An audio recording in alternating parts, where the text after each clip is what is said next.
Mời cô tắt máy tắt cái micro để cho cô.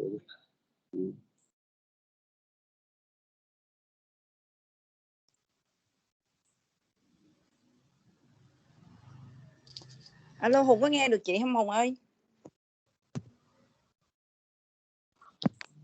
Nghe rõ chị? Dạ nghe rõ cô. Vịnh xuống. Em nghe được không? Dạ. Nghe rõ. Cô. Dạ, chắc cô Hải Phùng bắt đầu với giới thiệu luôn cô. Nghe rõ nhưng mà chưa thấy hình chị đâu hết. Hello, good afternoon, Dr. Hung. Yes, hello. Dạ. Hello. Thầy giới thiệu luôn đi thầy. Hello. Chưa thấy hình cô Quỳnh Lan ạ. Cô chưa xuất hiện mà. Dạ cô Quỳnh Lan nghe em rõ không ạ?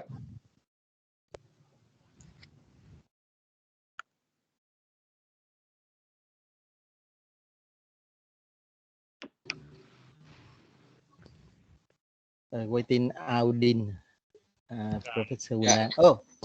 Hello. Thấy chị rồi đó. Thấy chị rồi đó. Camera gần quá chị. Cô Quỳnh Lan để cái camera xa xíu. Dạ. Gần xa chút chị. Xa được chị. Được chưa? Dạ được cô. Nhưng mà không thấy hết cái mặt gần cô nữa. Gần quá.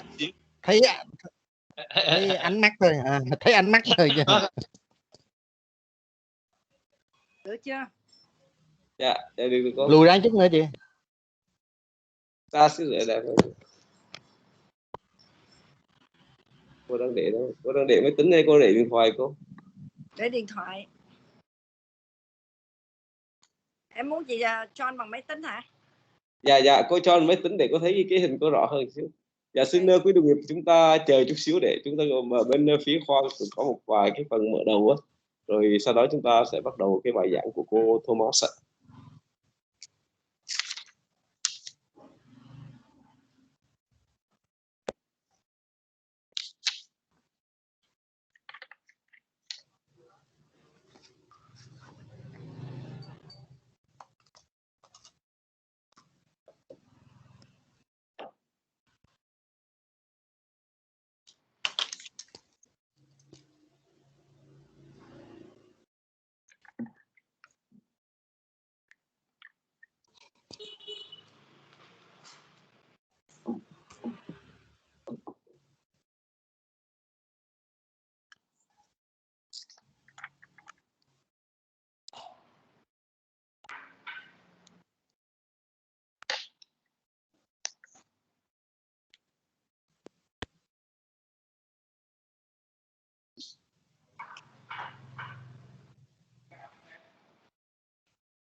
Cho chị chút xíu thời gian.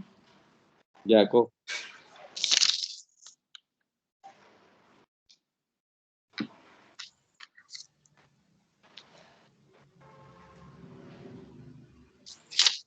Như bác sĩ Quan Trọng Hùng giới thiệu trước cô Quỳnh Lan à. Dạ, để em giới thiệu mọi người xíu xong rồi để cô có đôi lời phát biểu sau mình bắt đầu. Professor Thomas, could you please wait in some minutes? We Sure, have no problem. Some work for the opening remark before your lecture. Yeah. Yeah, of course, no problem. We can wait.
Dạ, kính xin quý đồng nghiệp chúng ta tắt cái chế độ micro ạ, để cho cái không ảnh hưởng đến cái báo cáo viên cũng như là cái người dịch ạ. Xin quý đồng nghiệp chúng ta kiểm tra lại cái micro đã để chế độ mute, để chế độ im lặng chưa ạ? Dạ, cảm ơn quý đồng nghiệp.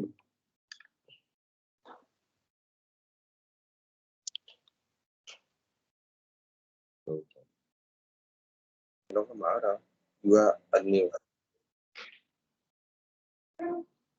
176.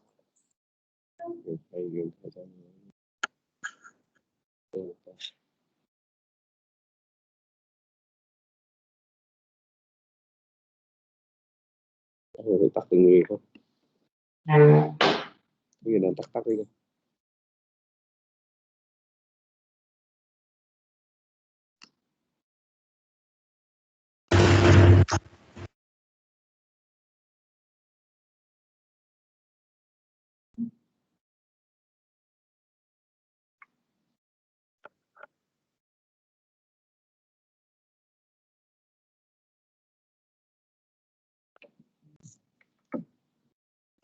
Anh nghe cô, em chưa thấy cô ạ.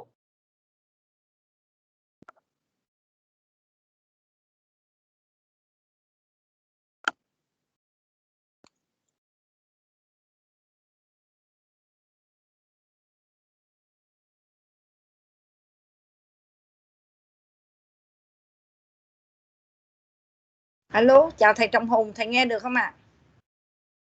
Dạ, anh xin phép bắt đầu cô nhé.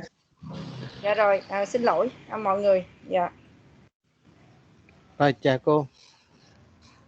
Xin kính chào toàn thể quý đồng nghiệp. Kính thưa quý thầy cô, kính thưa quý đồng nghiệp. Trong chiều hôm nay, khoa răng hàm mặt rất vinh dự được phối hợp với công ty DC Việt Nam để tổ chức một buổi tọa đàm khoa học về những cái giải pháp tiến bộ trong xi măng gắn phục hình răng. Thì trước hết là thay mặt khoa răng hàm mặt, thay mặt cho công ty DC Việt Nam, chúng tôi hân hoan chào đón tất cả quý thầy cô, quý đồng nghiệp tham gia buổi tọa đàm trực tuyến chiều hôm nay. Để bắt đầu cái buổi tọa đàm trực tuyến chiều hôm nay thì chúng tôi xin trân trọng giới thiệu về phía khoa răng hàm mặt thì có cô phó giáo sư tiến sĩ Ngô Thị Quỳnh Lan, trưởng khoa răng hàm mặt ạ. Xin chào tất cả quý vị đồng nghiệp ạ. Chúng tôi cũng xin trân trọng giới thiệu đến tất cả quý đồng nghiệp cô phó giáo sư bác sĩ Mantha Thomas, nguyên là giảng viên của trường nha Dr. Sơn Ấn Độ, hiện đang là giám đốc sản phẩm của DC Asia Dental Việt Nam, DC Asia. Và trong buổi chiều hôm nay chúng tôi cũng xin trân trọng giới thiệu đến quý vị là có cô bác sĩ thạc sĩ Trần Hải Phụng, giảng viên của môn phục hình sẽ tham gia buổi dịch thuật của chúng ta chiều hôm nay. Để bắt đầu cái buổi tọa đàm học chiều hôm nay thì chúng tôi xin trân trọng mời cô phó giáo sư tiến sĩ Ngô Thị Quỳnh Lan có đôi lời phát biểu để bắt đầu cái buổi tọa đàm khoa học ạ. Xin trân trọng kính mời cô. Xin cảm ơn lời giới thiệu của thầy Trọng Hùng. Xin kính chào tất cả quý thầy cô. Chào người báo cáo và chào người dịch thuật. Thì hôm nay như là thầy Trọng Hùng nói, khoa răng Đại học Dược Thành phố Hồ Chí Minh tổ chức một buổi tọa đàm khoa học về chủ đề xi măng gắn trong nha khoa. Và thưa quý vị, trong cái thời điểm mà dịch bệnh Covid đang rất là hoành hành và đặc biệt là thành phố Hồ Chí Minh mình được xem như là một tâm dịch, thì chúng ta rất khó để có thể gặp nhau, để có thể trao đổi khoa học một cách trực tiếp, và cái hình thức trực tuyến là một đề nghị rất là hay mà của bên công ty GC, đặc biệt là bác sĩ Võ Đình Hùng đề nghị với khoa răng hàm mặt để tổ chức và để cung cấp cho quý vị những kiến thức cập nhật về vật liệu nha khoa. Cũng là một dịp là chúng ta có thể trao đổi về mặt khoa học lẫn nhau. Thì thay mặt khoa răng hàm mặt Đại học Dược Thành phố Hồ Chí Minh, trước nhất là cảm ơn quý vị đã dành thời gian buổi chiều ngày thứ Bảy để cùng tham gia với chúng tôi. Cảm ơn báo cáo viên, cảm ơn công ty GC và cảm ơn các bác sĩ đã có công tổ chức, thầy Trọng Hùng, thầy Vĩnh. Cảm ơn người dịch thuật cô bác sĩ Hải Phụng. Và mong rằng buổi chiều nay chúng ta có một buổi sinh hoạt khoa học kỹ thuật rất là vui ạ. Xin mời. Xin cảm ơn cô Quỳnh Lan ạ. Thank you very much, Associate Professor Ngô Quỳnh Lan, our Dean, for her opening remark in this lecture. Now, I think we would like to introduce Professor Thomas, Mantha Thomas. She can start our lecture in this afternoon. Professor Thomas, please. Okay. Thank you, Dr. Hung, for that introduction. Good afternoon, everyone, and thank you so much for taking the time to attend today's webinar.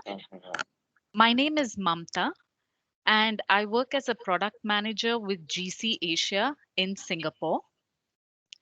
And today, we are going to be talking about the advances in luting solutions. And with that, I'm going to be introducing GC's latest product, which is a self-adhesive resin cement meant for luting. Xin kính chào quý đồng nghiệp. Xin cảm ơn quý đồng nghiệp đã dành thời gian để dự webinar của ngày hôm nay. Tôi là Mantha, là giám đốc sản phẩm của công ty GC Asia đến từ Singapore. Và chủ đề của bài hôm nay là tôi xin trình bày về các tiến bộ trong cái xi măng gắn. Và trong bài này thì tôi sẽ giới thiệu về sản phẩm mới nhất của công ty. Đây là cái sản phẩm dùng để gắn xi măng gắn phục hình GSM1. Okay, thank you. Thank you. So if we look at the number of cements available today, there are many. Our choices are many, and the choices offered by GC itself are quite a few. We have GIC cements meant for luting. Then we have resin modified GIC cements meant for luting.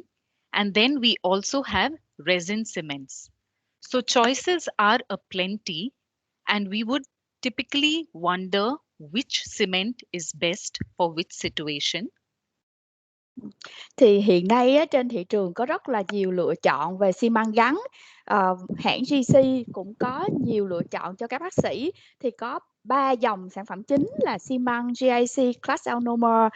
Dòng thứ hai là Resin Modified GIC, là một dạng Class L Normal nhưng mà có được gia cố bằng resin. Và cái dòng thứ ba là xi măng resin. Thì đây là những cái dòng xi măng và các bác sĩ thường là sẽ sử dụng, tự hỏi là đâu là cái xi măng tốt nhất tùy từng cái tình huống lâm sàng. So on the one side, we have so many choices in luting cements. And on the other hand, we have so many different kinds of substrates available now. Earlier, as we all know, much earlier, we used to have probably only metal substrates. If you all remember, probably a gold crown was considered something different and something most people would like to have. But over the years, we have crowns that are porcelain fused to metal. We have all ceramic crowns. We have substrates like hybrid ceramics and stuff. So there are so many luting cement choices. And on the other hand, we have different kinds of substrates that have evolved. Thì một mặt là chúng ta có rất là nhiều lựa chọn về xi măng gắn, nhưng mà mặt khác là chúng ta cũng có rất nhiều bề mặt dán. Ví dụ như trước đây là chỉ có cái mão bằng kim loại hoặc là mão vàng, rồi sau đó những cái mão xứ kim loại ra đời, và sau đó là vật liệu toàn xứ, vật liệu xứ lai, vân vân. Thì làm cách nào để mình có thể lựa chọn được? So as we know, the choice of luting agent becomes critical to ensure the longevity of the processes, to ensure that our processes or indirect restoration stays in the mouth for the longest time. It becomes very essential to select the correct luting agent. Thì Sorry, you can. Thì chúng ta biết là ngày hôm nay là cái việc lựa chọn xi măng gắn rất là quan trọng để đảm bảo cái tuổi thọ của phục hình, bởi vì phục hình của chúng ta là một cái phục hình gián tiếp, nên là cái việc lựa chọn cái xi măng gắn như thế nào để có thể cái phục hình nó tồn tại được lâu bền. Also, a well-designed indirect restoration or prosthesis is expected to serve the patient for a long time. And any sort of loss of retention or dislodgement of that prosthesis is one of the most common failures that we see today. So the best choice of cement and that restoration is not always easy. Và một cái phục hình được thiết kế tốt á, là cũng rất là quan trọng để bệnh nhân có thể sử dụng lâu dài. Và cái vấn đề mà bong xúc phục hình á, và nó cũng là một trong những cái vấn đề thất bại thường gặp nhất. Và cái lựa chọn tốt nhất á, thì không phải lúc nào cũng dễ dàng. So let's look at some of the desirable properties that we need to see in a luting cement. It has to be adequately resistant to dissolution. When we put the cement in the mouth, it cannot dissolve away easily because of the saliva.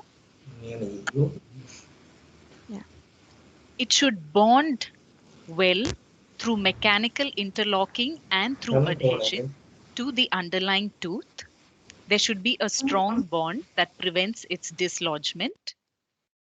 We should be able to easily remove the excess cement. The manipulation properties of that cement should be good. And also, it should be biologically compatible. It should not react in any sort of way with the material used for that indirect restoration. Neither should it cause any harm to the tooth.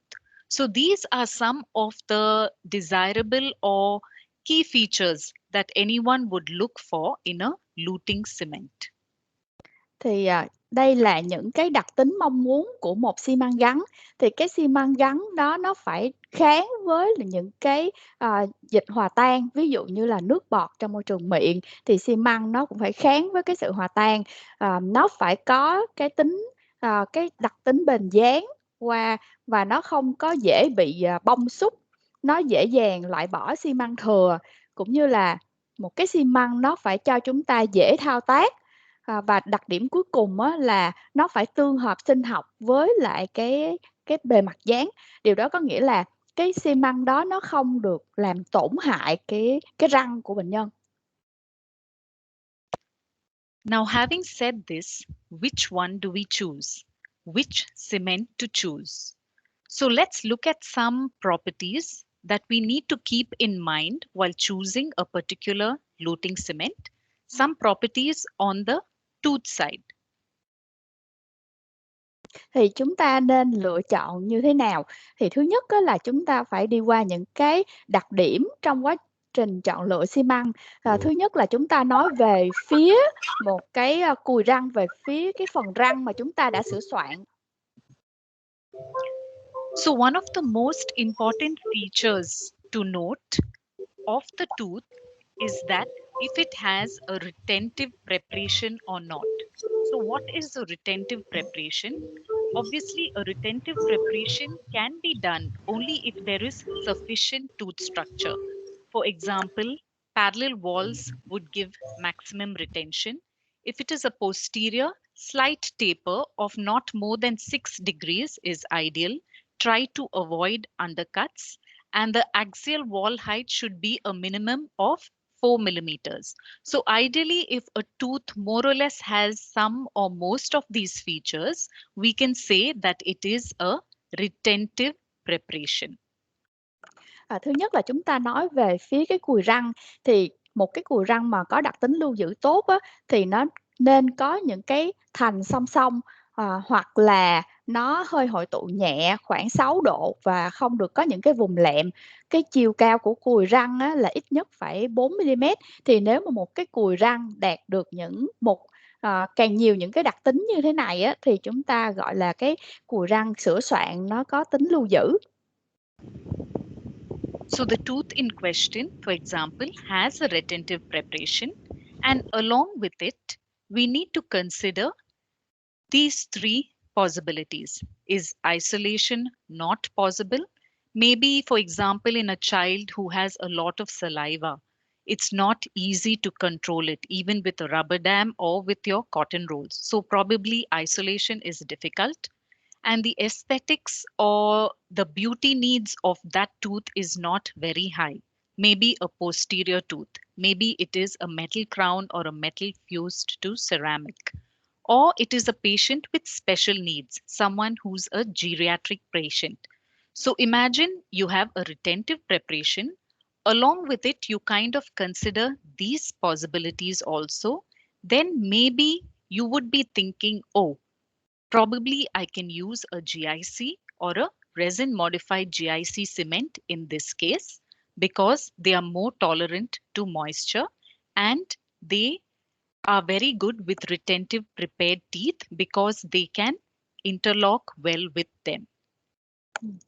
Thì bên cạnh đó chúng ta cần phải xem xét một số những cái yếu tố nữa, ví dụ như là cái việc cô lập nó có dễ dàng hay không, hoặc là chúng ta đang làm việc trên một cái đứa trẻ nó có rất là nhiều nước bọt, chúng ta không thể nào cô lập được, cũng như là không thể nào đặt đê, hoặc là một cái răng đó chúng ta cái yêu cầu thẩm mỹ nó chỉ là tương đối thôi, ví dụ như đó là một cái răng phía sau, răng cối chẳng hạn, hoặc là những cái bệnh nhân lớn tuổi có những cái nhu cầu họ không thể nào mà cần những cái quá thẩm mỹ với một cái phục hình mà được sửa soạn tốt á, thì chúng ta có thể nghĩ tới có thể là một cái xi măng dạng glass ionomer hoặc là một cái resin modified glass ionomer, bởi vì chúng ta nghĩ tới những cái trường hợp này là cái độ ẩm á, mình nó có thể là dễ về cái độ ẩm nó không cần thiết phải quá nghiêm ngặt. Now the direct opposite of this. Imagine if the preparation is non-retentive. We just spoke about retentive preparation, right? Now imagine if the tooth is non-retentive. Obviously, if you have insufficient tooth structure or a broken tooth, you cannot have those features of parallelism or trying to avoid the undercut. So this would be a non-retentive tooth preparation. Thì ngược lại là một cái tình huống mà chúng ta sửa soạn không có đảm bảo cái độ lưu giữ. Đó có thể là trên một cái răng vỡ lớn, chúng ta không có đủ mô răng, hoặc là một cái răng mà chúng ta sau khi mà nó loại bỏ hết những cái vùng lẹm thì cái cùi răng còn lại nó rất là bé và rất là thấp. And again, along with that non-retentive preparation, we consider these three possibilities like I just explained, except in this case, is isolation possible? Is high aesthetics needed, like for an anterior veneer? And if we need extra adhesion. So if these factors kind of come to our mind when seeing a particular tooth, we would be probably thinking of a resin cement. Và trong tình huống mà cái răng không được sửa soạn tốt á, nhưng mà chúng ta có khả năng cô lập được, hoặc là yêu cầu thẩm mỹ của bệnh nhân rất là cao, hoặc là chúng ta cần phải có cái xi măng nó có cái sự dán nhiều hơn, thì những cái này chúng ta có thể nghĩ về lựa chọn cái xi măng resin. So these are some of the considerations when we look at the prepared tooth itself and the oral environment and what the patient requires. Now there's another criteria we need to consider. Again, to choose the right cement, like I said, we have so many options. We have the typical GIC cement. For example, GC offers the Gold Label 1 and the Gold Label 1 capsules. Then we have a resin modified GIC like the Fuji SEM. We offer a self-adhesive resin like the GSEM capsule. And then there's an adhesive resin like the GSEM Link Force. So there are so many options of luting cements. Và bên cạnh các yếu tố về cùi răng, những cái yếu tố thuộc về môi trường để có thể cô lập được, cũng như yếu tố về lựa chọn của bệnh nhân á, thì chúng ta cũng phải biết chọn đúng cái loại xi măng. Thì có những cái nhóm ví dụ như là xi măng Glass Ionomer Cement, thì nó là cái nhãn hàng Gold Label 1 hoặc là cái dạng capsule. Thứ hai là cái resin modified glass ionomer, thì nó là cái dạng Fuji SEM, và cái self adhesive resin á, là GSEM capsule, và cái adhesive resin thì mình có cái dạng Link Force. Now to this, if we add a table showing the substrates, okay, certain substrates can be used with only certain cements. In the sense, some of these cements cannot be used for all of these substrates. For example, here, if you have a medium strength ceramic, either like a crown made of Emax or the Lissy press, you cannot use a GIC or a resin-modified GIC to lute it. You would directly think of a self-adhesive resin or an adhesive resin. Likewise, the GIC and the resin-modified GIC cannot be used for veneers. It cannot be used for low retention prosthesis. So this is a table roughly showing ideally which substrate can be used with which cement. Thì cái bảng này cho chúng ta thấy là với từng loại xi măng và tương ứng với các bề mặt dán. Thì ở đây mình có thể thấy là với cái bề mặt dán mà sứ nó có cái độ bền, cái độ cứng trung bình, ví dụ như là Emax, một cái mẫu Emax hoặc là Lisi Press, thì mình không thể nào chọn vật liệu gắn là Clasionomer hoặc là Resin Modified Clasionomer, mà mình phải chọn một cái self-adhesive resin, là một cái resin tự dán, hoặc là một cái adhesive resin. Tương tự đối với veneer hoặc là những cái mà phục hình nó có độ lưu giữ kém, thì chúng ta cũng không thể nào là chọn Clasionomer hoặc là Resin Modified Clasionomer, và chúng ta phải chọn về phía những cái vật liệu mà là vật liệu dán, resin dán. Yeah.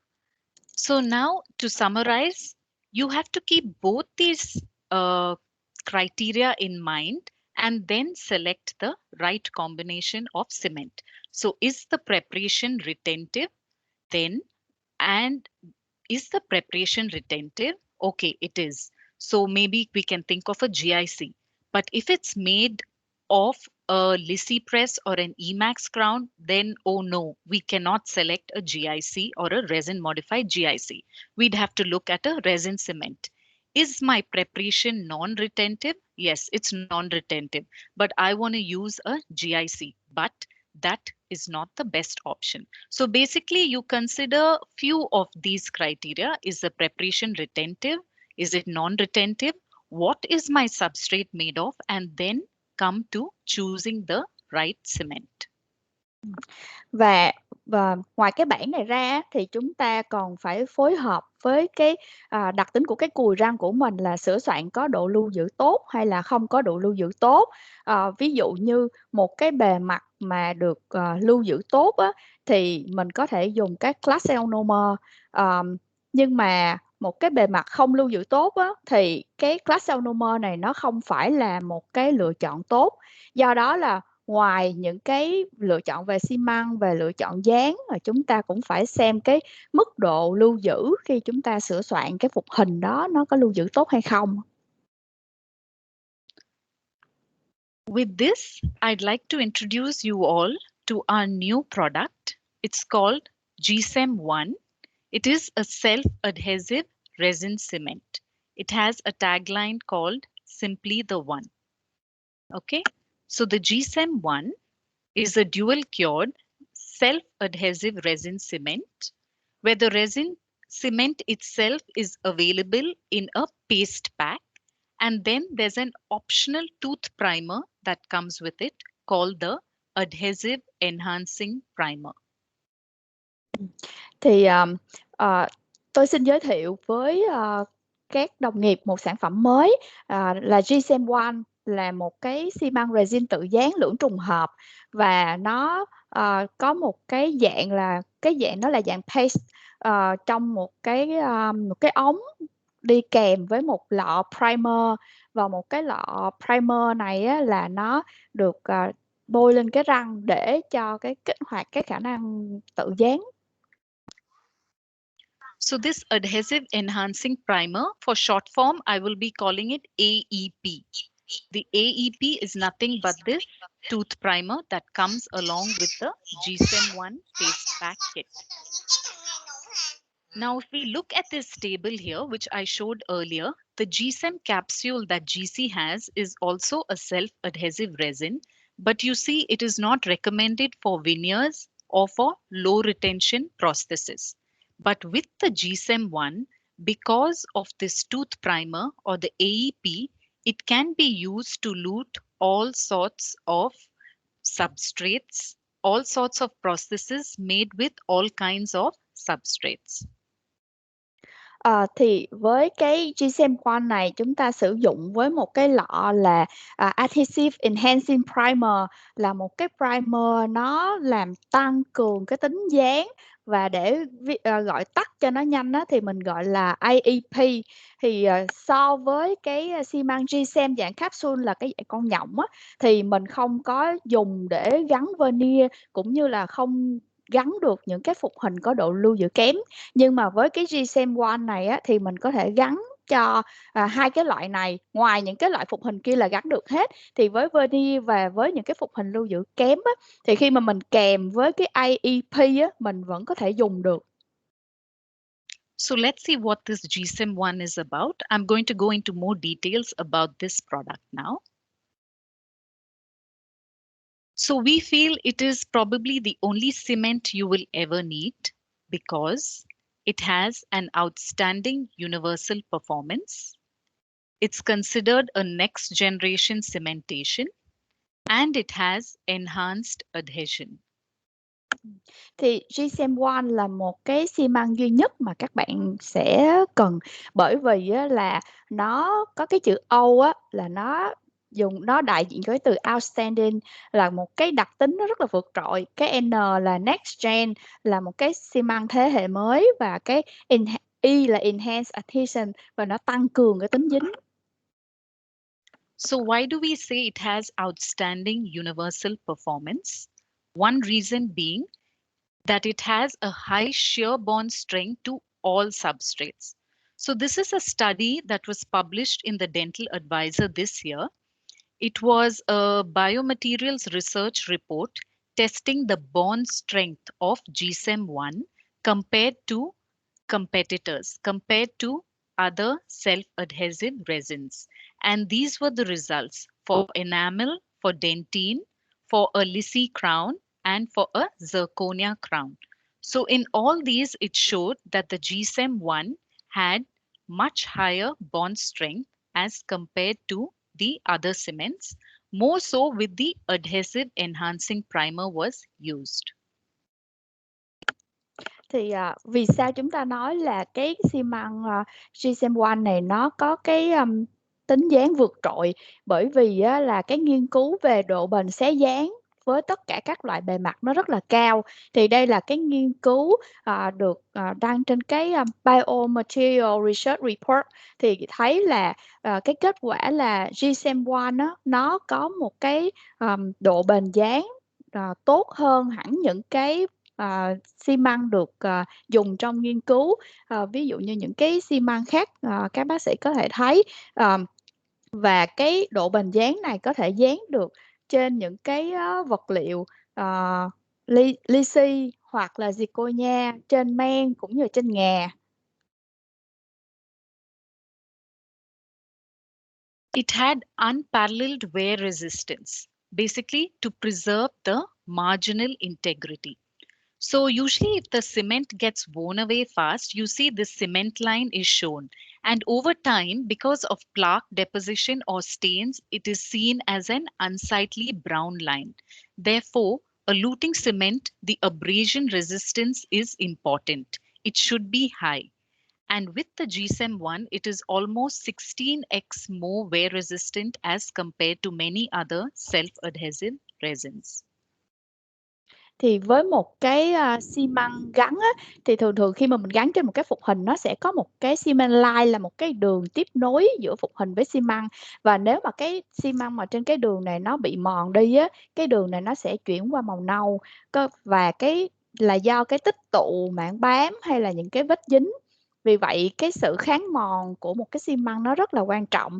Thì với cái xi măng GSM-1 á, thì cái độ kháng mòn nó là gấp 16 lần so với những cái sản phẩm hiện có trong cái nghiên cứu này. And the next reason that it has an outstanding universal performance is, of course, the shades that are available. And with these 4 shades, it takes care of most of our clinical needs. There's a translucent, there's a universal A2, there's an AO3, and there's a white opaque shade as an option.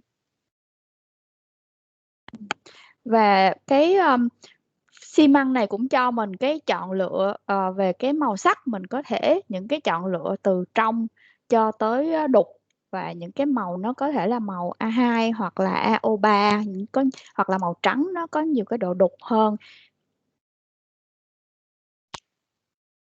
Coming to why we call it next-gen cementation, it is a paste pack system, a paste system also it is known as, which gives us a creamy consistency and it is easy to mix and to extrude. Và vì sao chúng ta gọi là cái next gen? Bởi vì cái xi măng này nó rất là dễ trộn, nó hai thành phần paste là cái dạng dẻo với nhau, và khi mà trộn lại nó tạo ra một cái dạng giống như dạng kem á, rất là đồng nhất. It has extreme moisture tolerance. Và nó cũng rất là có thể sử dụng trong cái môi trường có thể hơi ẩm được. Can I continue, Dr. Fu? Yes. Yeah. So the second point being that it has extreme moisture tolerance. Usually resin cements are not very tolerant to moisture, but because we have this adhesive enhancing primer, it performs really well even in conditions where there would be intolerance to moisture, like the presence of a lot of saliva. Và sở dĩ cái xi măng này nó chịu được ẩm á, bởi vì á, là mình xài chung với cái Adhesive Enhancing Primer. Cái lọ primer này á, nó sẽ giúp cho cái xi măng nó trong môi trường ẩm nó vẫn cứng hơn 400% so với những cái sản phẩm khác. And it is easy. If you all remember, one of the desirable properties of a luting cement is that the excess should be easily removed. So with a 1 second tag curing, it is very easy to remove the excess or the flash. Và cái này á, là chúng ta rất là dễ loại bỏ xi măng thừa. Chúng ta chỉ cần khựi một cái là nó ra. Coming to why it has enhanced adhesion. It has this feature called touch cure, which I will be explaining in detail in the following slides. And this touch cure is facilitated primarily because of this AEP. So let's see what the AEP contains. The AEP contains MDP, which helps it to adhere to tooth structure and also to non-precious metals. It contains 4-met, which allows it to bond to tooth structure and again, the enamel and dentine. MDTP for precious metals, and it contains an accelerator which has this touch cure effect. Và vì sao cái chữ E này là nó enhance adhesion, là nó tăng cường tính dính và nó có cái đặc tính là touch cure. Thì touch cure nó có nghĩa là gì? Bởi vì á, touch cure có nghĩa là mình dịch nôm na nó giống như là nó trùng hợp khi mà nó chạm, và khi mà nó chạm phải một cái vật liệu là adhesive enhancing primer thì nó sẽ cứng. Vậy thì trong cái chai Adhesive Enhancing Primer nó có chứa những cái gì? Thứ nhất là nó có chứa MDP, là một cái chất giúp chúng ta dán với cái cấu trúc răng và với kim loại không có quý. 4 ET là nó dán vào cấu trúc răng, ví dụ như men, nghè. MDTP dán được vào kim loại quý. Và cuối cùng cái chất gia tốc của nó đó, thì cái chất gia tốc của nó sẽ là tăng cường cái đặc tính touch cure. And this touch cure, which is facilitated by the AEP, we see is most useful in these two situations, in CAD/CAM restorations and in non-retentive restorations. Và cái đặc tính là trùng hợp chạm này, touch cure, thì nó sẽ rất là có lợi cho những cái phục hồi, những cái phục hình CAD/CAM và những cái phục hồi không có, những cái sửa soạn răng không có lưu giữ. So let's take the example of CAD/CAM restorations. What are the common issues we usually face with these CAD/CAM restorations? The milling burr may usually be quite wide. So this apical pointed part cannot be exactly got to the same shape. So what happens? The restoration we get may be slightly wider at this apex, because of which we will put a thicker cement layer, but that in turn will create stress concentration in that cement layer, which will lead to a risk of debonding. Thì chúng ta sẽ xem xét là những cái vấn đề nào thường gặp với phục hình CAD/CAM. Thì do cái phục hình bằng CAD/CAM á, là chúng ta sẽ làm bằng cắt bằng cái mũi khoan của cái máy cắt, và cái mũi khoan đó nó có một cái đường kính nhất định, mà nhiều khi những cái cùi răng mà mình mài ở cái phần rìa cắn nó mỏng quá thì cái phần mũi khoan này nó sẽ cắt rộng ra. Tóm lại là mình sẽ có cái mão răng nó rộng hơn cái cùi ở cái phần chóp đó, và vì nó rộng hơn nên cái lớp xi măng chỗ này nó dày hơn, và cái lớp này nó dày hơn á, là nên những cái lực stress á, nó tập trung vào trong cái lớp xi măng này, và nó gây ra một cái nguy cơ đó là xúc dán. So there are studies to show that actually a thicker cement layer, the shear bond strength actually decreases. So this is a chart showing a 50 micron thickness of cement and a 200 micron thickness. The shear bond strength of this 50 micron thickness of cement is much higher as compared to the 200 micron. So like I said, thicker the cement, higher the risk of debonding. Thì đây là một nghiên cứu, người ta thấy là khi mà cái lớp xi măng càng dày á, thì cái độ bền xá dán á, nó càng thấp. Ở đây người ta nghiên cứu một cái lớp xi măng có bề dày 50 micron so với cái lớp là bề dày 200 micron, thì thấy là cái độ bền dán lên trên cái ngà thì của cái lớp xi măng 50 micron thì nó nhiều so với cái lớp xi măng dày 200 micron. Now imagine this is a restoration over the tooth through which light passes. Basically, it's not a metal restoration. And this here is the resin cement layer. Okay, it looks quite thick. Now let's see what happens next. Now we get the light curing unit. The light hits the surface of the restoration. Now the polymerization starts with this light cure, and the cement is pulled towards the direction of this light source. Especially on the surface, it starts getting pulled towards the light source.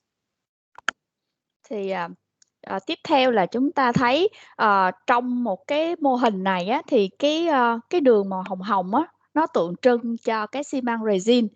Và khi mà chúng ta gắn xi măng thì chúng ta chiếu đèn, thì khi mà cái ánh sáng á, nó đi qua cái mão á, thì cái sự trùng hợp á, nó sẽ bị kéo về phía cái nguồn đèn.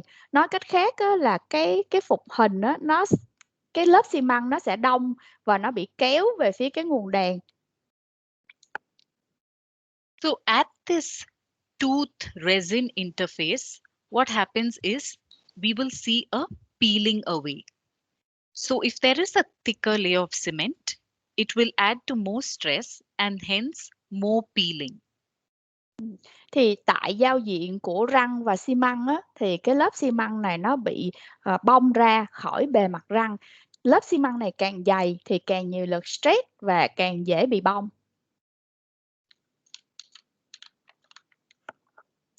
So a 50 micron thickness of cement without any primer is good. We don't see any peeling away. Whereas a 200 micron thickness of cement, you see this black line here that shows that the cement is peeling away from that tooth surface because it is moving towards that polymerization light source. Thì đây là một cái nghiên cứu trong đó, cái lớp xi măng mà người ta đo là dày 50 micron, không có sử dụng primer, thì mình thấy là giữa cái nó rất là khít sát, thì điều này là tốt. Còn ở bên đây là cái hình mà cái lớp xi măng dày 200 micron thì thấy có một cái đường đen, thì cái đường đen nghĩa là cái xi măng nó bị co rút về phía ánh đèn quang trùng hợp.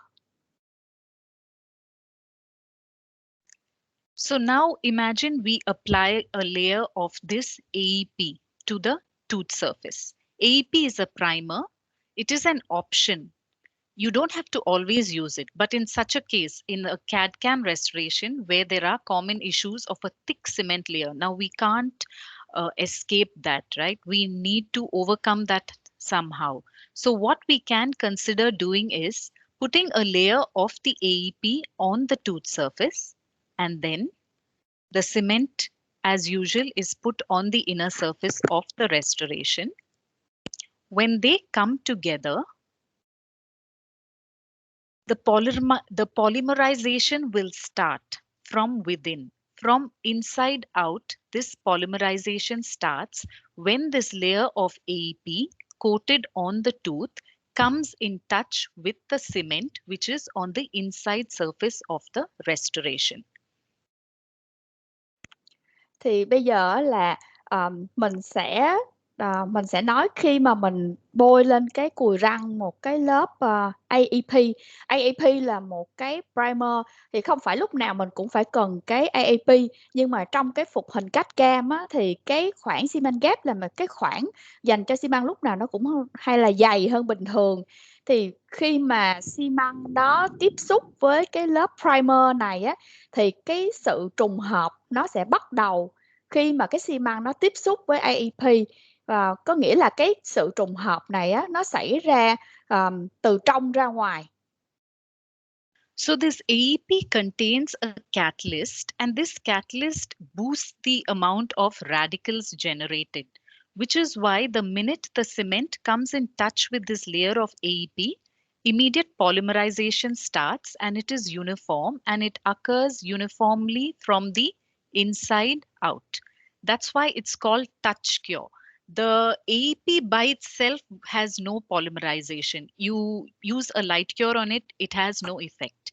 It acts only when the cement, that is the GSEM1 paste pack, comes in touch with it. That's when this touch cure is activated.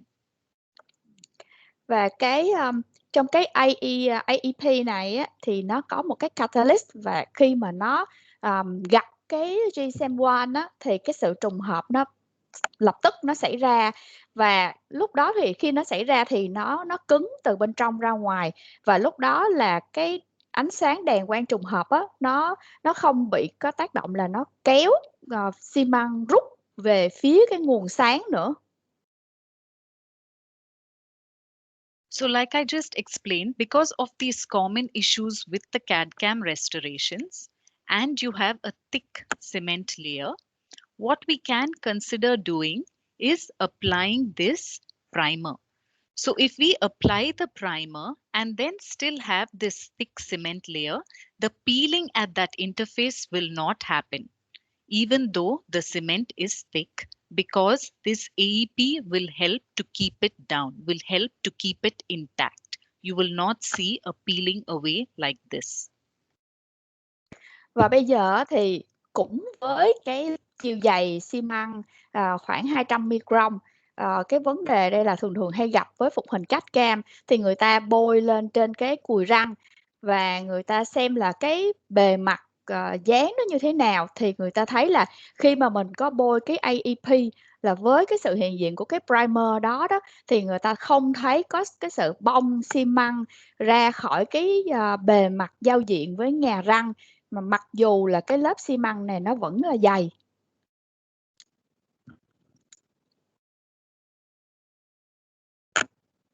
So that was about the CAD/CAM restorations. Now another situation where it is useful for the AEP is the non-retentive restoration. So for this, I will be playing a video and I'll explain the video as it plays. Thì đó là nói về phục hình cắt cam, còn bây giờ mình sẽ chuyển qua một cái phục hình mà nếu mà mình sửa soạn không có đủ cái sự lưu giữ thì tôi sẽ cho một cái video và sẽ giải thích trong khi mà cái đoạn video này nó chiếu.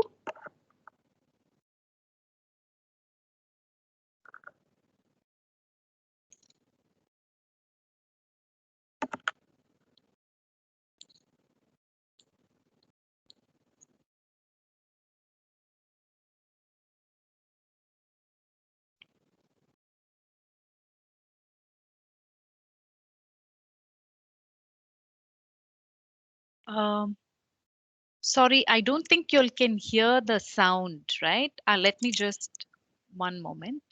I need to reshare. When you share the video, make sure that you can share the sound. Sound, yes. I forgot that. Yes, thank you.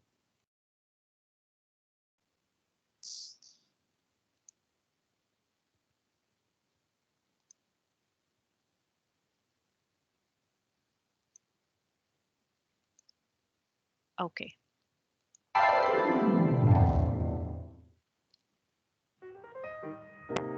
So this is a case of lithium disilicate crown cementation. It is a tabletop cementation, and it was done by a doctor in the Philippines, and she shared this with us because she's one of our OLs.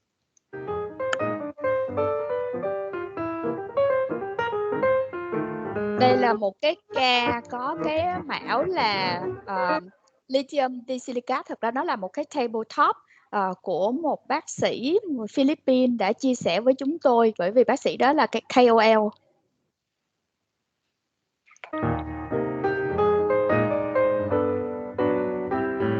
So first, enamel etching as usual has been done because it is a tabletop restoration. Đây là một cái phục hình tabletop nên là sẽ có một cái bước soi mòn.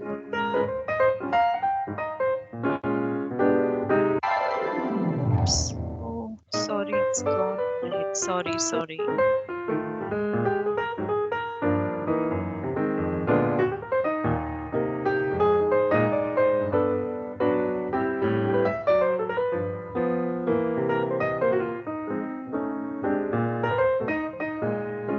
So after the etchant was put and rinsed off, next the AEP was put on the tooth. You apply it and leave it for 10 seconds, and then you just blow with maximum air pressure for 5 seconds. Thì sau khi mà mình soi mòn với axit rồi xong chúng ta rửa sạch với nước thì chúng ta bôi cái lớp AEP trong vòng 10 giây, rồi sau đó mình sẽ thổi hơi nhẹ khoảng 5 giây.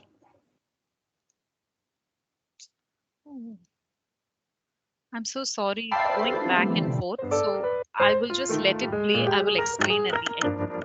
Dạ.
So, like it was shown on the tooth surface, first we do the etchant, rinse it, then we apply the AEP.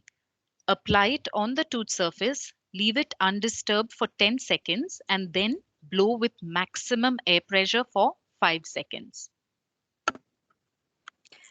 Thì bây giờ mình sẽ tóm tắt lại cái quy trình là chúng ta sẽ soi mòn cái cùi răng với axit, và sau đó chúng ta để trong khoảng 10 giây, sau đó chúng ta rửa nước thật là sạch và rửa và thổi hơi khoảng 5 giây.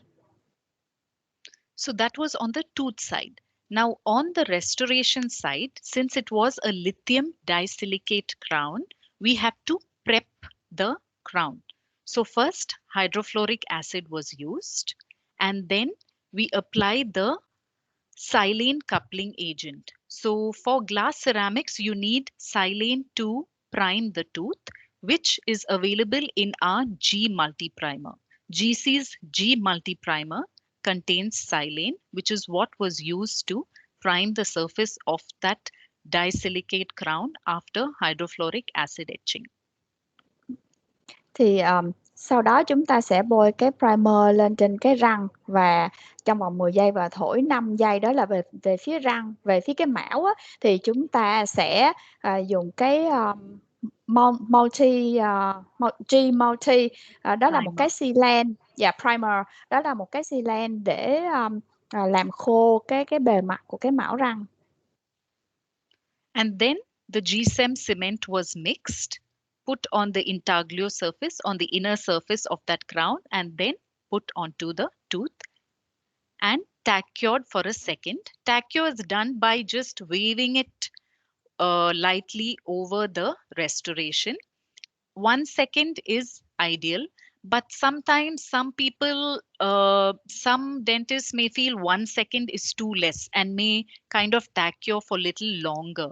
So that may get the cement to harden a little more. So if they are not sure of that tack-cure and 1 second, what you can do is hold the restoration down for a little over 1 minute so that the chemical cure sets in. And once the chemical cure sets in, then also it's easy to peel away that excess cement. So light cure for 1 second or a chemical cure for a little over 1 minute. Then we can peel away the excess cement easily. Rồi sau đó mình trộn GSEM1 và mình để vào cái lòng của mão. Sau đó mình ấn lên cái cùi răng và khi mà mình ấn vô thì mình ấn và giữ để cho cái touch cure, cái hiệu quả đó nó xảy ra, và thường là người ta nói khoảng 1 giây, nhưng mà có nhiều người thấy là cái 1 giây nó nhanh quá nên người ta giữ thêm một xíu. Sau đó thì mình có thể lấy xi măng dư ra, hoặc là bác sĩ có thể chiếu quang trùng hợp nhanh rồi mình lấy cái phần xi măng dư ra. And then normal light curing for 20 seconds on all surfaces. Thì sau đó mình đợi cái hóa trùng hợp nó xảy ra trước, rồi sau đó mình mới quang trùng hợp khoảng 20 giây. Tất cả các bề mặt, mấy cái bề mặt đó nó khoảng 1 phút. Okay.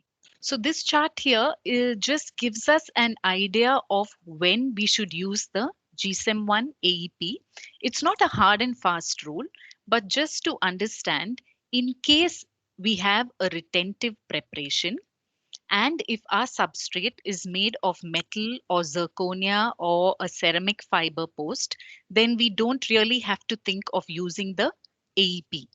But in case it is a retentive preparation, but the substrate is made of hybrid ceramics or composite, we would still recommend the use of the AEP. So a retentive preparation, we have to use the AEP for hybrid ceramics and composites, whereas if it is a metal or zirconia, we don't have to think of using the AEP. Thì đây là những cái chỉ định khi mà chúng ta cần dùng cái G multi primer.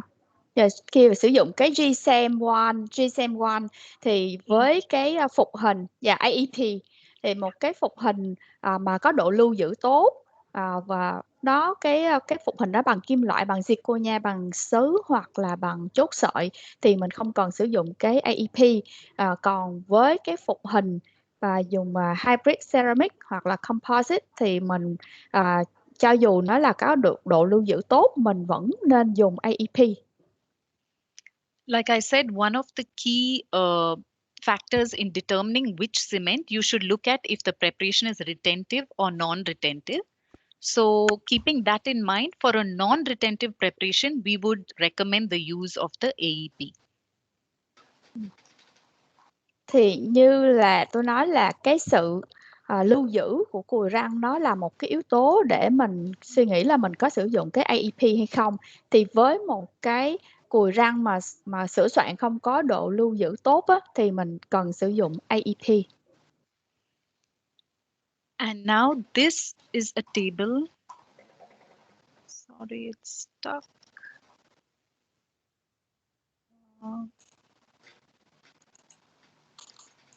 Okay, sorry. And this is a table showing the indication of the G multi-primer. Now, G multi-primer essentially is our the priming agent that we use. So this contains silane, it contains MDP, it contains MDTP. So in the video that we saw just now, the doctor is using a lithium disilicate crown. After that, after the hydrofluoric acid, she uses this G multi-primer because it contains silane. But if we are using a metal or a zirconia crown, we can skip this step because the GSEM1 cement itself will adhere to a crown that is made of metal or zirconia. So the G multi-primer need not be used here, but it should be used with these substrates. Thì tiếp theo là cái chỉ định của cái G Multi Primer, như cái ca hồi nãy á, là mình dùng cái vật liệu là lithium disilicate, thì bác sĩ có dùng cái chất này. Thì trong cái chất này nó có cái gì? Nó có cái silane, nó có MDP, nó có MDTP. Thì với những cái vật liệu mà chúng ta sử dụng như là kim loại hoặc zirconia thì không cần dùng. Còn với cái vật liệu là sứ hoặc là chốt sợi hoặc là sứ lai hoặc là composite đó, thì chúng ta nên dùng cái G Multi Primer. So to summarize, this enhanced adhesion property is because mainly of this touch cure effect, which is brought about by the AEP when it comes in touch or comes in contact with the GSEM1 cement. It enhances bond strength and it reduces polymerization shrinkage. Thì tóm lại là về cái sự tăng cường tính dính á, là do cái hiệu quả của trùng hợp chạm và nó giúp tăng cường độ bền dán cũng như là giảm sự co rút khi trùng hợp.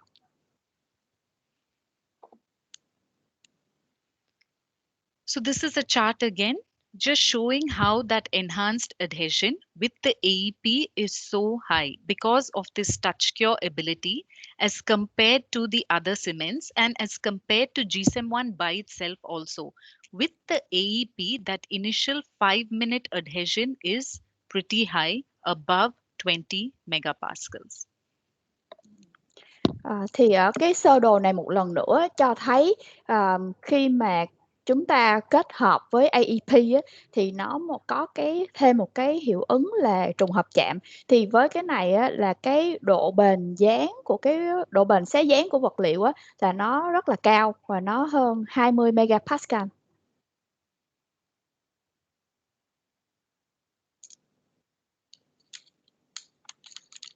So now let's go to what's in the kit.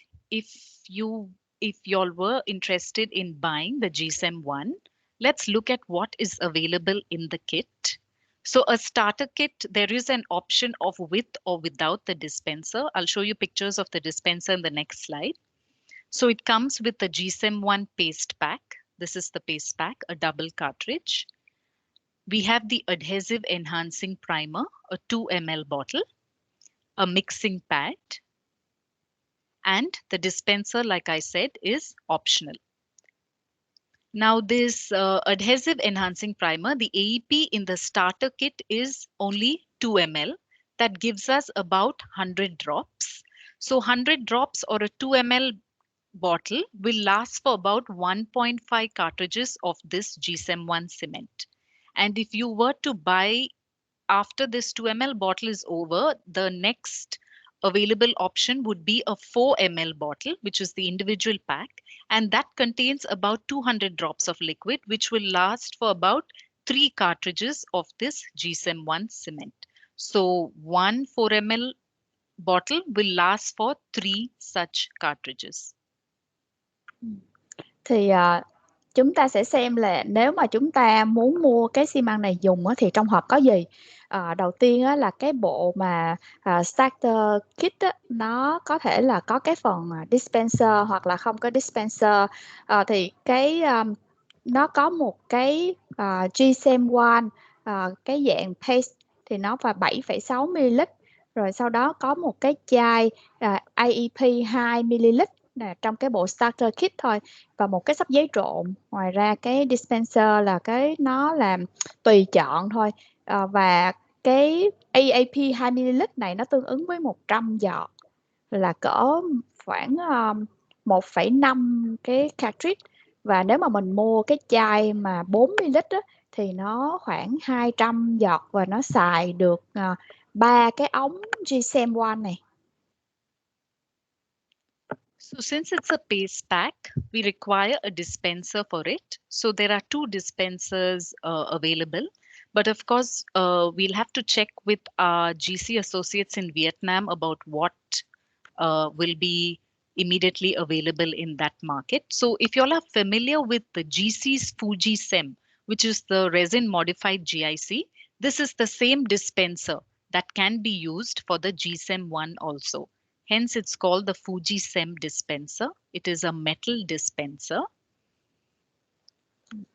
Thì về cái đầu một cái súng bơm thì chúng ta hỏi nhà phân phối GC ở Việt Nam xem là cái đang phân phối cái loại nào. Thì cái hình ở bên phải là cái súng bơm cho cái Fuji SEM. Nó giống như là cái súng bơm bằng kim loại mà mình dùng cho Fuji SEM. Yeah, so it is a metal dispenser which looks like this, and there is this plastic sleeve on it. And this can be adjusted into 2 positions. So there's a central position and a rear position. In this central position, if you adjust it and press down, the amount of cement that comes out will be just sufficient for one inlay. Whereas if you position it to the back like this and press down, the amount of cement extruded will be equivalent to 1 crown. So in this way, you can control the wastage or the amount of cement that comes out. Thì cái súng bơm bằng kim loại nó có cái phần bằng nhựa, và cái phần bằng nhựa là mình có thể điều chỉnh vị trí nó. Nếu mà mình kéo nó ngay ở giữa đó thì một lần mà mình ấn lượng xi măng ra nó sẽ đủ để cho mình dán một cái inlay. Còn nếu mà mình kéo cái phần bằng nhựa ra sát ở cái phía sau của cái phần bơm thì mỗi lần mà mình ấn một phát nó sẽ ra xi măng đủ gắn một cái mão, nên là mình có thể kiểm soát được lượng xi măng bơm ra. And the other dispenser is what we call the Fuji SEM 2, which is you place the dispenser here and then you have to just inject. It's like a auto mix. Và cái loại súng bơm thứ hai là Fuji SEM 2, là dành cho cái xi măng Fuji SEM 2 nó giống như là một cái đổ để mình ấn thôi, mình ấn bao nhiêu thì nó ra bấy nhiêu. So this is another video I'm going to be playing quickly. It shows the cementation of a veneer on the anterior tooth. It has a voiceover, so I'm not going to be explaining anything.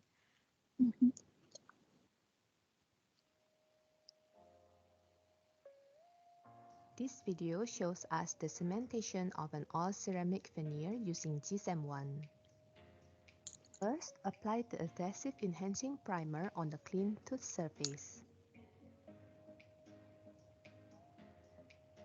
Wait for 10 seconds and dry with maximum air pressure for 5 seconds.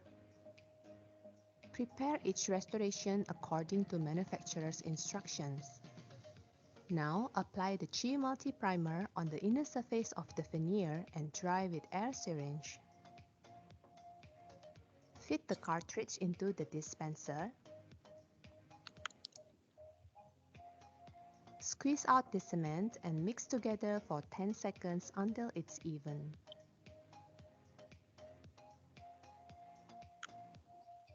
Coat the internal surface of the veneer with the cement. Set the veneer immediately into position and try to maintain moderate pressure throughout this process. Take cure for 1 second and remove excess cement with hand instrument and dental floss.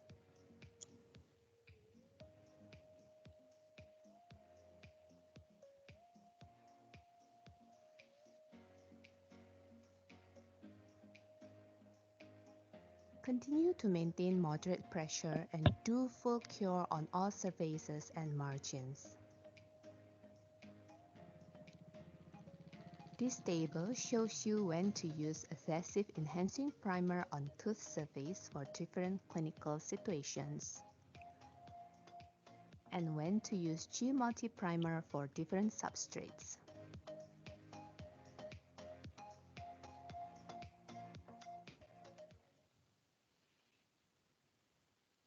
Okay. So why do we say GSEM is most cost effective? We did a comparison with two other cements. This is the U200 by the 3M. This is also a hand mix version which comes in the clicker option. And for 11-gram clicker, it cements about 40 crowns. It can be used to cement 40 crowns. This is an auto mix of the Maxim Elite. This can be used to cement 8 crowns. So with the GSEM 1, a 12-gram paste pack can be used to cement about 60 crowns. So with the least wastage, we find it to be the most cost effective. Thì tại sao chúng ta nói là GSEM là nó có hiệu quả nhất về mặt kinh tế? Bởi vì với mình so sánh với một cái sản phẩm trộn tay của 3M thì với cái U200 11 gram thì mình có thể gắn được khoảng 40 cái mão. Với cái dạng Maxim Elite 5 gram của dạng Automix thì mình gắn được 8 cái mão. Còn với cái GSEM 1 12,7 gram mình gắn được 60 cái mão. Do đó là mình sẽ có ít cái phần vật liệu bị hao phí, nên là mình có cái hiệu quả nhất về mặt chi phí.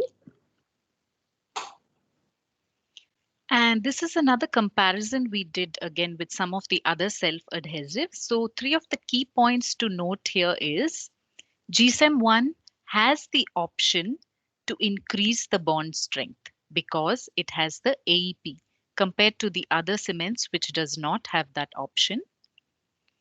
The applications per pack, like I just mentioned, is 60. We can cement 60 crowns with just one pack. And the film thickness is only 5 microns, which makes it very, very good to be used in situations where aesthetics is of very high importance, like veneers. Thì chúng ta so sánh GSEM 1 với các vật liệu xi măng tự dán khác thì chúng ta thấy là với GSEM 1 đó là chúng ta có cái tùy chọn để chúng ta có thể tăng thêm độ bền dán nếu mà chúng ta phối hợp với cái EAP. Còn những cái vật liệu kia thì mình không có cách nào để mình tăng thêm được. Với cái GSEM 1 thì một cái ống mình có thể dùng để gắn khoảng 60 mão, và cái bề dày màng phim của cái lớp xi măng rất là mỏng, có thể nói là mỏng nhất là 5 micron, và nó cũng có các sắc màu để cho mình lựa chọn, nhất là những cái phục hình ở cái vùng răng trước đòi hỏi thẩm mỹ cao. Yeah. And the indication here that is shown, it can be used for veneers, yes, because of the AEP, whereas for the other cements, it cannot be used. And another feature is about, not a feature, just an information. The working time is about 2 minutes 45 seconds and the setting time is about 4 minutes. Và với GSEM 1 mình có thể dùng để gắn luôn veneer nếu mình phối hợp với AEP. Và những cái thông tin khác về thời gian làm việc á, là khoảng 2 phút 45 giây và thời gian đông là 4 phút. So with that, I'd like to summarize about the GSEM1. We feel it's the only cement one will ever need because of the outstanding universal performance. It has good bond strength to all substrates. The marginal integrity is very good. It's a next-gen cementation because it comes in a paste pack and it has a very good consistency. And the most important feature is that it has enhanced adhesion. This is a first for a self-adhesive resin cement and is made possible because of the adhesive enhancing primer or the AEP. Thì tóm lại á, là tôi nghĩ xi măng GSEM1 là một cái xi măng duy nhất mà các bạn có thể sẽ cần, bởi vì á, là nó có cái hiệu quả vượt trội, nó là có cái next gen là xi măng next gen, bởi vì nó có cái tính chảy lỏng và cái đặc tính của vật liệu rất là phù hợp, và nó còn tăng cường thêm cái khả năng dán dính khi mà mình phối hợp với EAP. AEP. Yeah, AEP. Yeah. So GSEM1, simply the one as we say, and the only one you will probably ever need for all your cementation needs. With this, I come to the end of my presentation. Thank you so much for your patient listening. If there are any questions. Thì tóm lại là GSEM1 là cái xi măng duy nhất các bạn có thể sẽ cần để dán tất cả các vật liệu và cái bề mặt răng. Xin cảm ơn sự chú ý của các bác sĩ, và bây giờ chúng ta sẽ thảo luận nếu các bác sĩ có đặt câu hỏi. Yes. Thank you very much, Professor Măng Thomas, for Most your welcome. very interesting lecture in this afternoon regarding routine xi măng. And also, thank you very much for introducing the new kind of routine xi măng regarding GSEM1 for us today. So now that I think the Q&A session, my colleagues also has some questions regarding your lecture in this afternoon. So okay. we need I think 1 minute to refer for this Q&A session. So we would like to invite Dr. Phùng to be here and Dr. Vinh from the Department of Dental Basic Sciences to be here with us for the Q&A session. So be waiting for 1 minute. Yeah, of course, no problem. Yeah. Kính thưa quý đồng nghiệp, chúng ta vừa nghe xong cái bài phần trình bày của cô Măng Thomas về những cái vật liệu trong xi măng gắn, đặc biệt là những giới thiệu của cô về các loại xi măng mới của GSEM của hãng Lisi. Thì tiếp theo sau đây thì chúng ta sẽ có một cái phần là cái hỏi và đáp liên quan đến cái lĩnh vực này ạ. Tôi xin kính mời có tiến sĩ Trần Xuân Vĩnh thuộc bộ môn nha khoa cơ sở, anh và bác sĩ Vĩnh là phụ trách về cái phân môn về cái vật liệu nha khoa của bộ môn nha khoa cơ sở, thì sẽ cùng tham gia cái phần hỏi đáp trong chiều hôm nay. Và xin mời cô Hải Phùng sẽ tham gia cái phần dịch thuật ạ. Dạ, thì kính thưa quý vị, trong cái phần vừa rồi thì chúng tôi sẽ có nhận một số câu hỏi của tất cả quý đồng nghiệp. Thì cô Hải Phùng sẽ đọc trên cái thanh chat ấy, thì có một số câu hỏi. Cái câu hỏi đầu tiên á,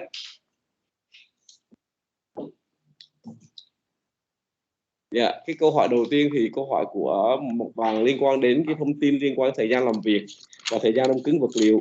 Thì cái câu hỏi này như là cô đã được giải đáp trong cái phần trong những cái slide cuối cùng của cô rồi. Thì chắc là cô Hải Phùng cũng xin hỏi thêm cô về cái gọi là những cái ưu điểm về cái thời gian làm việc và cái thời gian đông cứng của GSEM so với những loại xi măng khác ạ.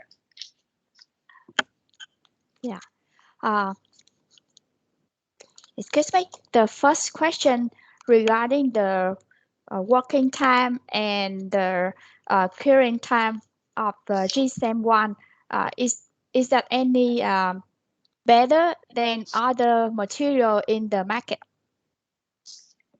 Better than any other material? What is advantage of this material GSEM1 compared to other cell adhesive cement in the market? Okay. So the biggest advantage of this self-adhesive is because it has that primer. So that AEP, the adhesive enhancing primer, can help to increase the bond strength, can help to increase the retention required in a non-retentive preparation. Ideally, an Yeah, adhesive. I think you missed the first part of the question. The question is the advantages of Curing. GSM1, yeah, regarding curing time and working time. Okay. So the working time is 2 minutes 45 seconds, like I just said. Yeah. And the setting time is about 4 minutes. Now, if you're using a high powered LED, like where it is higher than 1200 millivolts per centimeter square, that's what's considered a high powered LED, then the curing time would be just 10 seconds. But if you're using a regular halogen or an LED, which is between 700 to 1200 megawatts, then the curing time would be 20 seconds. Now, when we apply the AEP, yes, we mentioned that the polymerization starts faster. So your setting time instead of 4 minutes may come down to about 3.5 minutes. It's enhanced or it is made faster with the AEP and the touch cure. Thì cô nói mình là cái thời gian làm việc á, là khoảng 2 phút 45 giây và thời gian đông tổng cộng nó khoảng 4 phút. Với cái đèn LED quang trùng hợp có cường độ cao á, thì mình chiếu khoảng 10 giây. Với cái đèn halogen thì nó mất khoảng 20 giây. Ngoài ra thì cái xi măng này nó có cái chất AEP á, và nó làm tăng cường cái độ bền dán cũng như là cái thời gian đông cứng nó có thể giảm xuống còn 3 phút rưỡi. Dạ, được chưa thầy? Vâng, thank you very much. Cảm ơn cô Hải Phùng. Có một cái câu hỏi thứ hai là câu hỏi liên quan đến cái sự về giữa cái ReSam và cái xi măng Linford. Thì nếu mà có cái trường hợp nào mà cái ReSam Linford nên được chỉ định thay vì ReSam One không? Vì với cái AEP á, thì cái quy trình dán của ReSam One thì cũng khá tương tự như là cái xi măng Linford, nghĩa là cũng tuân theo 3 bước như xi măng Linford ạ. The next question regarding the GSM Linford, is there any indication that we should indicate GSM Linford instead of GSM one? Because with AAP, the bonding procedure of GSM one is 3 steps, similar to GSM Linford. Yes. So the GSM Linkforce is an adhesive resin cement, and the GSM 1 is a self-adhesive. So between the two, an adhesive resin cement is still superior in terms of strength and in terms of aesthetics also, because of the colors that we have in the Linkforce. So the GSM 1, the AEP, many of them consider it like a bonding agent because it increases the bond strength. But if we were to choose between the two, which one is more superior for a non-retentive case and where high aesthetics is needed, we would still recommend the GSM Linkforce because at the end it is still an adhesive resin cement.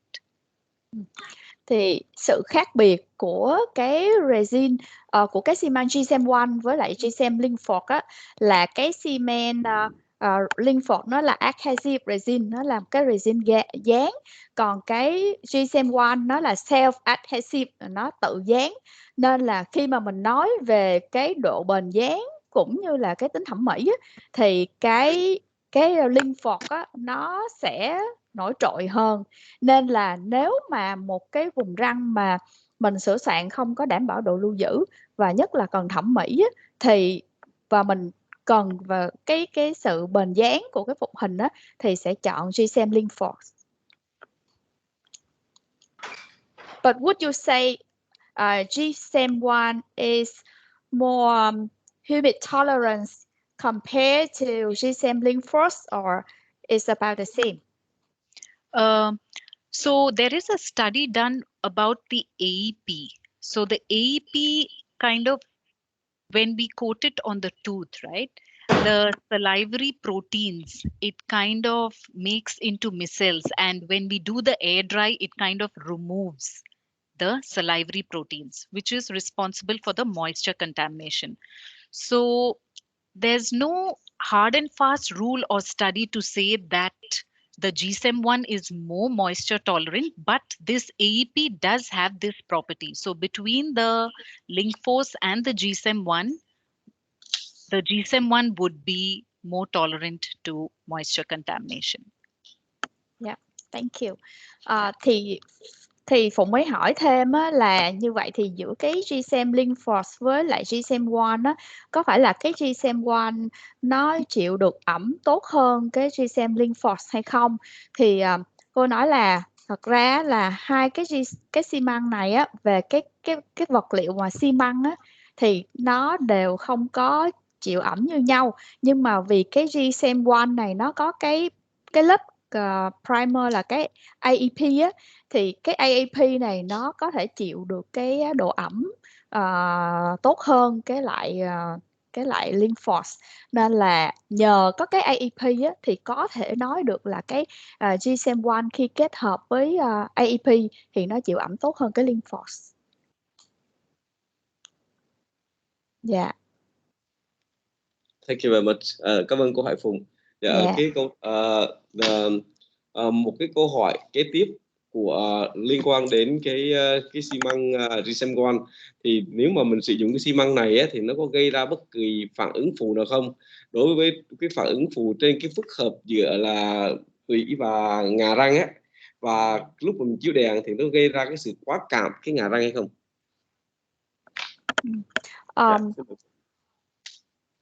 The next question is regarding the biocompatible characteristic of this material.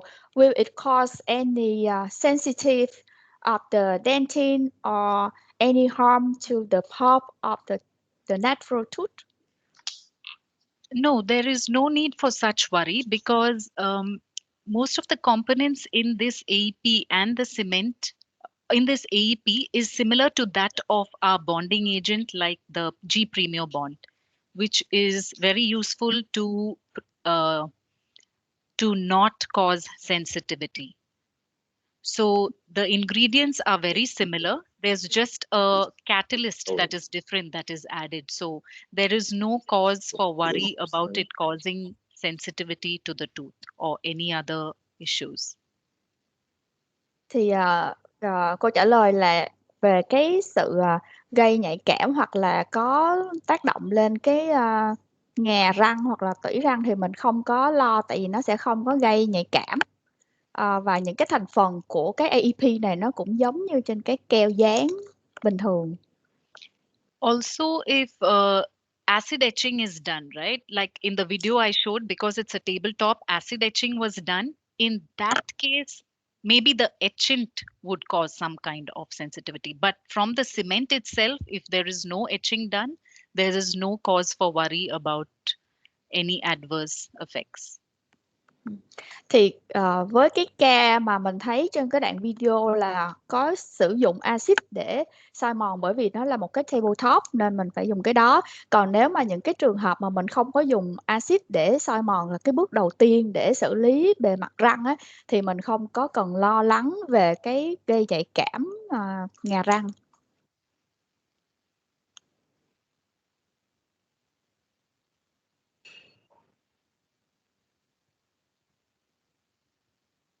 Dạ. Quý cái đồng nghiệp nào mà vừa hỏi câu hỏi đó thì cô trả lời cô có làm thỏa mãn quý đồng nghiệp không ạ?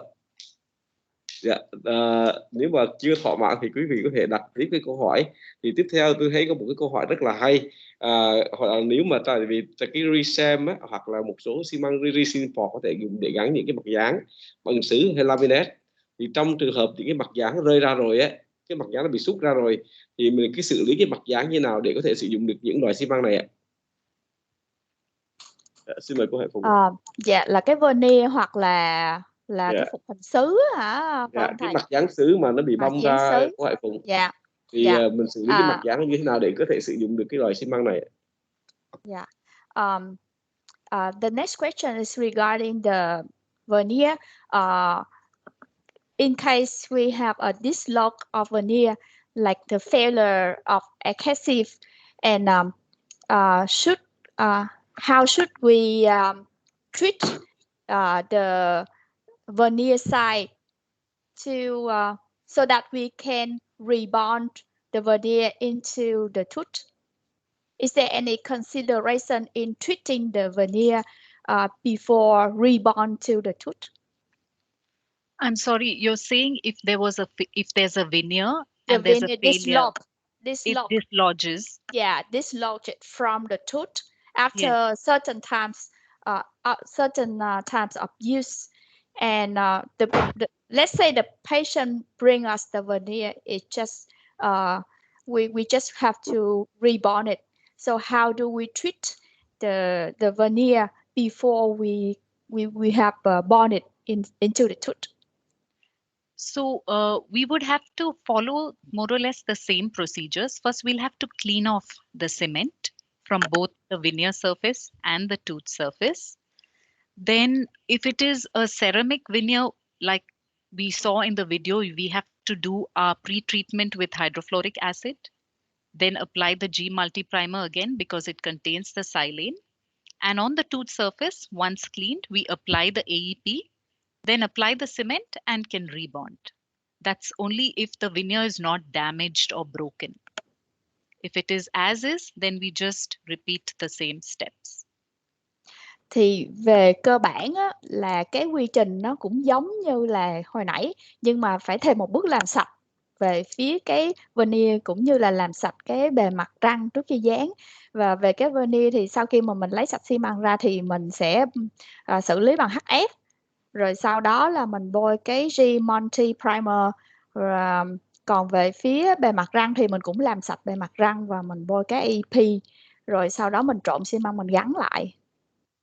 But we are hoping no such failures happen. Nhưng mà hy vọng là mình không cái thất bại như vậy xảy ra. Very much. Next question. Maybe I think Dr. Vinh will raise some the next question for my colleague.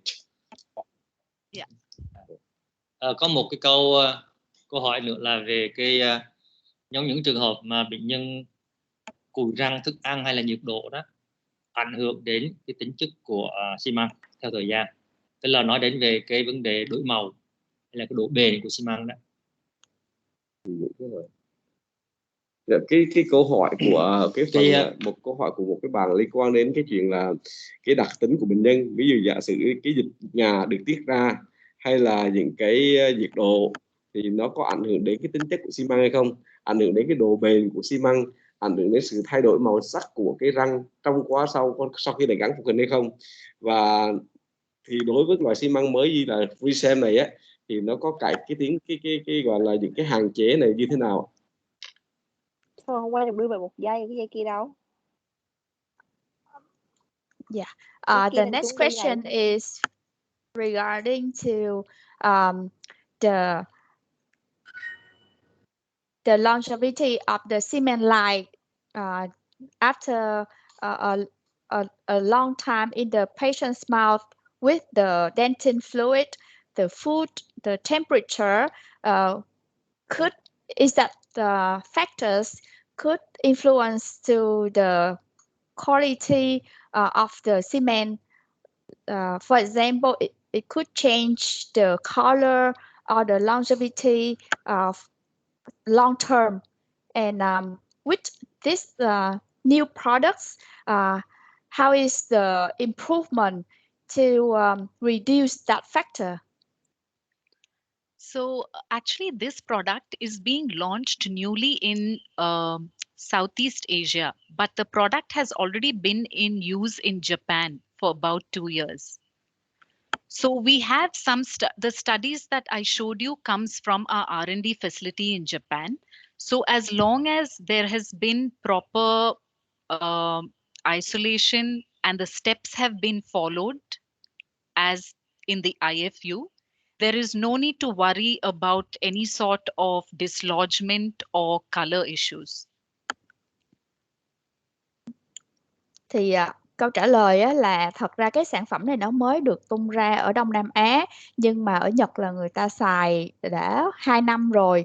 Thì nếu mà mình cô lập tốt và mình tuân theo các quy trình gắn thì chúng ta sẽ không có lo lắng về vấn đề bong xúc cũng như là về đổi màu của cái đường xi măng.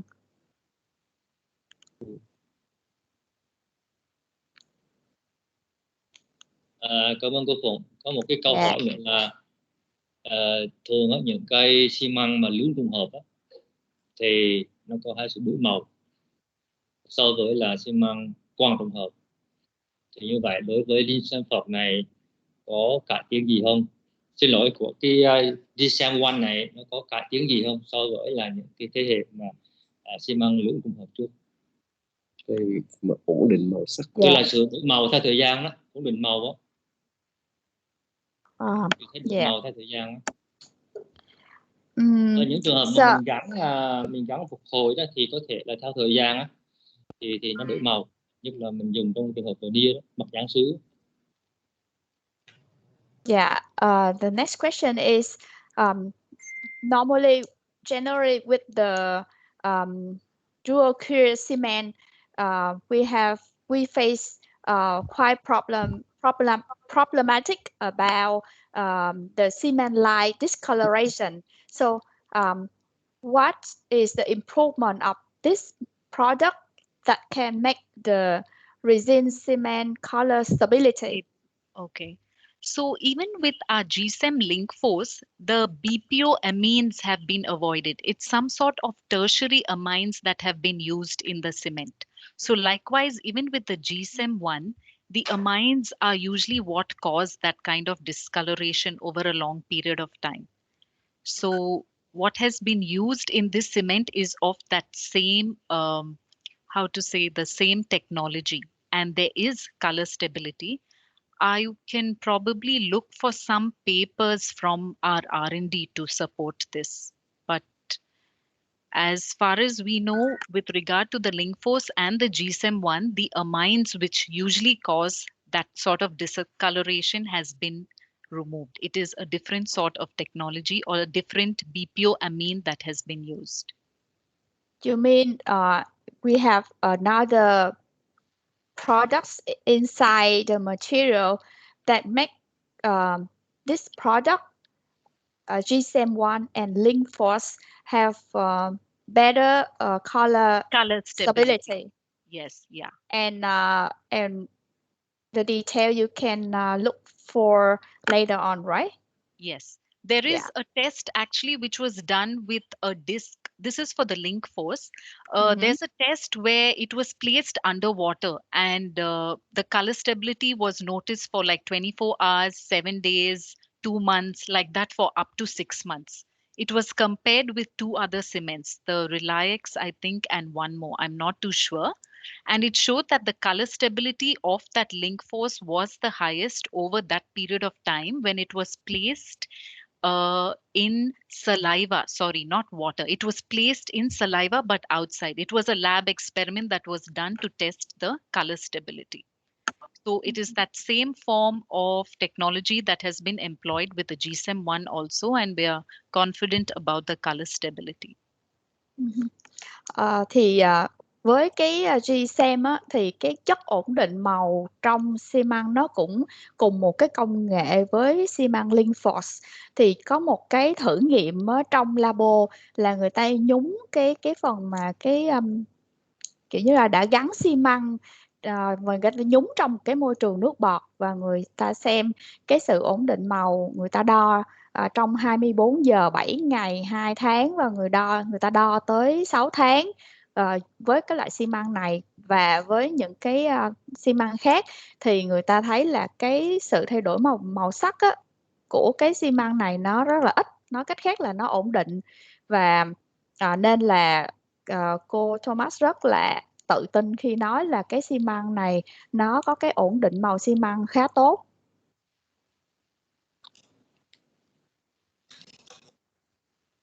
Cảm ơn cô Hùng.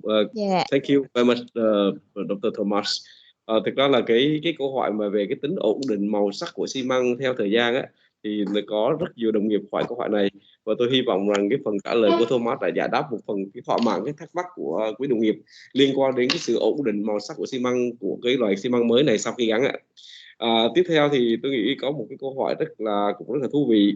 Thì chúng ta biết là chúng ta đang sử dụng rất nhiều cái phục hình với sứ zirconia. Thì cái câu hỏi của đồng nghiệp của chúng tôi ấy, là đối với những cái loại phục hồi mà bằng zirconia á, thì mình có cần thêm cái chất làm sạch hay không ạ? Thì không biết có phải là cái chất làm sạch đây là quý vị muốn nói đến AEP không ạ? Cô Hiếu Thành ơi. Chất làm sạch cái lòng nào? Thì trong trường hợp này á, thì những loại cái phục hồi bằng zirconia thì mình có cần sử dụng cái chất làm sạch không ạ? Xin mời cô Hải Phùng ạ. So the next question is regarding the zirconia prosthesis. Do we need any substrate to clean inside, like the internal of the crown, the internal surface of the crown, like to treat the inner surface before cementing? Yeah. So for the zirconia crowns, it has to be primed with sandblasting. It is pre-treated with sandblasting, which comes like that from the lab itself. And then we can use the GSEM1 paste directly to cement it onto the tooth. We don't have to use a G multi primer. We don't have to use a separate MDP primer for the zirconia crown. Just the sandblasting will do, and then you can directly use the paste. Thì với mão zirconia thì chúng ta cần phải thổi cát, và cái bước thổi cát này là labo làm cho mình. Rồi sau đó là mình không cần phải bôi cái GSEM G multi primer, và cũng không có cần AAP. Mình chỉ cần trộn rồi mình gắn vô thôi, nhưng mà trước đó phải có thổi cát. Trả lời rõ rồi quý đồng nghiệp. Thì đối với những loại phục hình và bằng zirconia thì cái duy nhất là cái phần là làm sạch bằng cách là thổi cát thôi. Thì công đoạn này thường là lab nó sẽ làm cho mình, còn nếu không mình phải làm ở tại cái ghế của mình, và không cần bôi thêm một cái thứ gì vào bên trong cái lòng mạo zirconia hết á, và sau đó chỉ bắt đầu cái tiến trình gắn xi măng thôi. Dạ, cảm ơn cô Hải Phùng. Thank you Thomas. Câu hỏi kế tiếp ạ. Thì một cái câu hỏi mà tôi nghĩ cũng rất là thú vị. Thì thường là chúng ta đối với những phục hình thẩm mỹ á, phía trước cái phục hình toàn sứ, dáng sứ hay những cái mạo phía trước á, thì khi mà chúng ta dùng xi măng á, thì chúng ta trong những cái bộ xi măng nó có cái phần là xi măng để gắn thử, để kiểm tra xem thử là cái màu răng nó có phù hợp hay không. Thì trong cái trường hợp này thì không biết là cái câu hỏi của đồng nghiệp chúng tôi dành cho cô Thomas á, là không biết là đối với cái loại xi măng mà cái GSEM1 này á, thì nó có cái loại xi măng thử không, để biết chắc chắn rằng cái màu răng mà mình sắp thử á, cái màu xi măng mình sắp gắn vào trong cái phục hồi á, là nó chính xác như cái màu răng mình mong muốn ạ. Yeah, the next question is this product kit have the try-in cement that we can test the color before we do it officially set into the teeth? And yeah, first part of that. No, unfortunately, this cement doesn't have the try-in pastes. Yeah, thì cái này nó không có cái bộ thử à. Yeah. Yeah. Thank you very So much. the next question is there any other methods for us to make the right option, make the right choice about the color of the cement? Well, that I think would depend on the ability of the site of the dentist to a large extent, but usually the universal or the translucent is what is popular, which is why in our kit, in the starter kit also, I think the option is the universal A2 or the translucent shade. Those are the most popular. The white opaque is more to hide like metallic, like, abutments. So more or less these four colors will cater to most of the clinical needs, but the exact color match, I think it is as good as any other cement. It would have to be a personal judgment. So the link force does have Try and, the try-in kit, right? Yes. The link force has try and pastes. Yes. Yeah. So if we have the high demand of aesthetic, we should use the link force. Yes. Yeah. Okay. But the link force, yes, link force definitely high aesthetics and more bond strength. But also there could be I'm not sure. We could ask our GC associates in Vietnam. There could be, I think, a price difference also. I think that also is a concern for many. So, yeah, thank you for your information. Thì cái bộ GSM One này nó không có cái bộ thử. Thường thường á, là mình cái màu mà thông dụng thường hay xài á, là cái màu A2. Và nếu mà với lại một cái màu nữa là cái màu trong là translucent. Còn nếu mà một cái cùi răng của mình là cái cùi răng mà nó đục cần che màu hoặc là một cái cùi kim loại á, thì mình có thể dùng cái màu trắng opaque, màu đục á. Ngoài ra thì nếu các bác sĩ có cái yêu cầu cao về thẩm mỹ và độ bền dáng thì mình có thể xài cái xi măng GSM Link Force. Nhưng mà hình như là giá của cái bộ Link Force á, nó cao hơn hay sao á.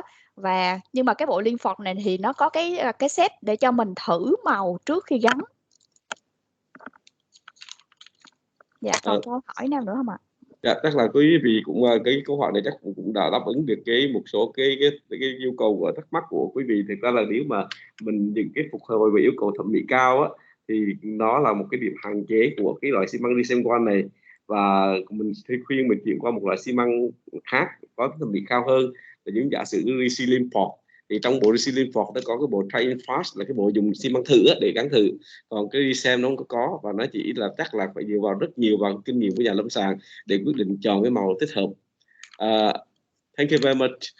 Còn một câu hỏi nữa của Hải Phụng, chắc là mình sẽ có một câu hỏi nữa, là mình sẽ còn thêm 2 câu nữa nghe.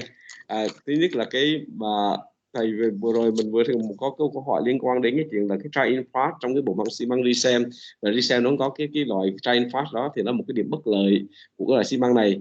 Nhưng mà quý đồng nghiệp của tôi là chúng tôi lại có một câu hỏi nữa, là thực ra là nãy giờ mình nghe trình bày rất nhiều cái ưu điểm của xi măng GSM, thì đâu là cái yếu điểm, cái điểm không thuận lợi của loại xi măng này ạ? Bên cạnh mà cái phần mà trình bày của cô vừa rồi là nó không có cái bộ để cho người bác sĩ người ta thử cái màu, thì ngoài đó thì có những bất lợi nào nữa? Dạ, xin mời cô Hải Phụng chuyển tải cái câu hỏi đến cô Thomas ạ. Yeah, Dr. Thomas, we have a lot of advantage of this product, and one disadvantage that we don't have the try-in paste.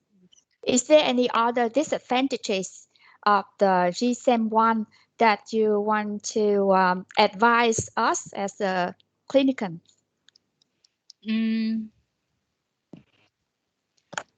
So one thing that came up with the other countries is some of them were not sure about how much of control they can have with this sort of dispenser. So like how we said, one paste pack can be used for 60 crowns. Maybe they would not be able to do so with this because they can't exactly control the amount of cement that comes out. So we would recommend the metal dispenser because there's more control with the amount of cement coming out. That is one slight disadvantage. Another thing we heard from the field is that if you were to cement multiple units, right, or multiple crowns, the AEP kind of accelerates the setting reaction. So one of the clinicians recommended that we apply the AEP, apply the cement to one crown first, finish that, then do the next. Usually we have the habit of painting all of them together just to finish that step, like how we etch all together, bond all together. So with the AEP, probably that is something they would have to kind of keep in mind because the setting reaction is slightly faster. So just to have a little more control over the setting time, probably we can think of doing it singly. But other than that, there is no real, we didn't really find anything alarming. We had given some of the cements to some of our dentists around here to evaluate. Yeah. And yes, like in the lecture, I mentioned even about the tag cure, right? Sometimes you can't really gauge how much is 1 second, 2 seconds. Sometimes you're too close, too far. So if that is in doubt, then the easier option is to let it chemically cure. So you apply the cement, put the restoration on the tooth, apply moderate pressure for about a minute, and then you know for sure it's chemically cured, and then you can remove the excess. You can do that initial flash excess removal by allowing it to chemically cure instead of tag cure. Yeah, thank you. Ngoài cái bất lợi là về cái không có cái bộ thử á, thì một cái bất lợi khác á, mà cô có thể nghĩ đến hiện giờ á, là cái súng bơm mà của cái GSM2 á, là người ta khó kiểm soát cái lượng xi măng bơm ra so với cái súng bơm bằng kim loại, nên là khuyên các bác sĩ là mình nên mua cái súng bơm kim loại, mình dễ có thể tiết kiệm được xi măng. Với một cái ống đó mình có thể dán được 60 mão, còn với cái súng bơm mà bằng nhựa thì điều đó không có hứa, không có đảm bảo. Và thêm một cái lưu ý nữa là khi mà mình gắn nhiều mão cùng một lúc á, để kiểm soát được cái thời gian làm việc của mình á, thì thông thường thói quen của nha sĩ là hay bôi cái primer á, là bôi một loạt luôn cái mình mới gắn, nhưng mà như vậy thì nó nhiều khi nó đông quá nhanh mình không có kịp làm, nên là mình nên bôi cái AEP á, từng răng một rồi mình gắn vô, rồi mình có thời gian để mình giữ và mình lấy xi măng thừa. Và cái thường cái thói quen của mình á, là mình chiếu nhá đèn để chiếu rất là ngắn, nhưng mà thật ra người ta cũng không biết thế nào là ngắn, thế nào là đủ để mình có thể lấy cái xi măng dư. Nên một cái bí quyết nữa là có thể là mình không có chiếu nhá luôn, mà mình giữ cái mão đó để cho cái thời gian cái hóa trùng hợp nó xảy ra trong vòng 1 phút, rồi sau đó mình mới lấy cái xi măng dư ra. Và công ty cũng có gửi mẫu dùng thử cho một số các bác sĩ, nhưng mà hiện nay thì cũng không thấy có cái than phiền gì về cái điểm bất lợi.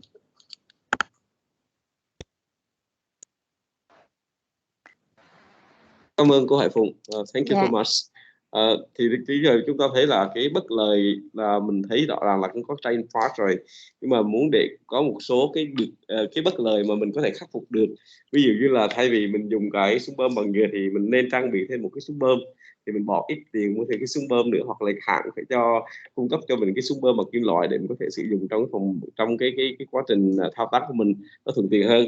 Cái thứ hai là cô cũng đã truyền đạt cho mình 2 cái bí quyết để biến cái bất lợi thành cái có lợi, là trong trường hợp mình gắn nhiều cái phục hồi đơn lẻ cùng một lúc, và là làm sao để mình giữ được cái màu của cái cùi trong trường hợp mà mình không có thể mình hay có động tác là mình phải chiếu đèn sơ cái để cho vật liệu đông cứng lấy ra.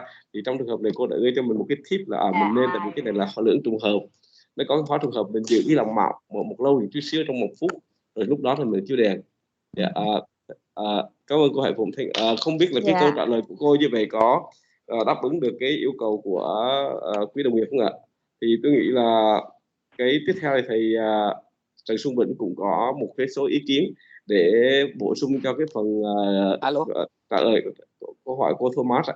Dạ, mời thầy Vĩnh ạ. Đó là cái các đồng nghiệp quan tâm, đó là cái tranh bắt thử trong cái gắn veneer.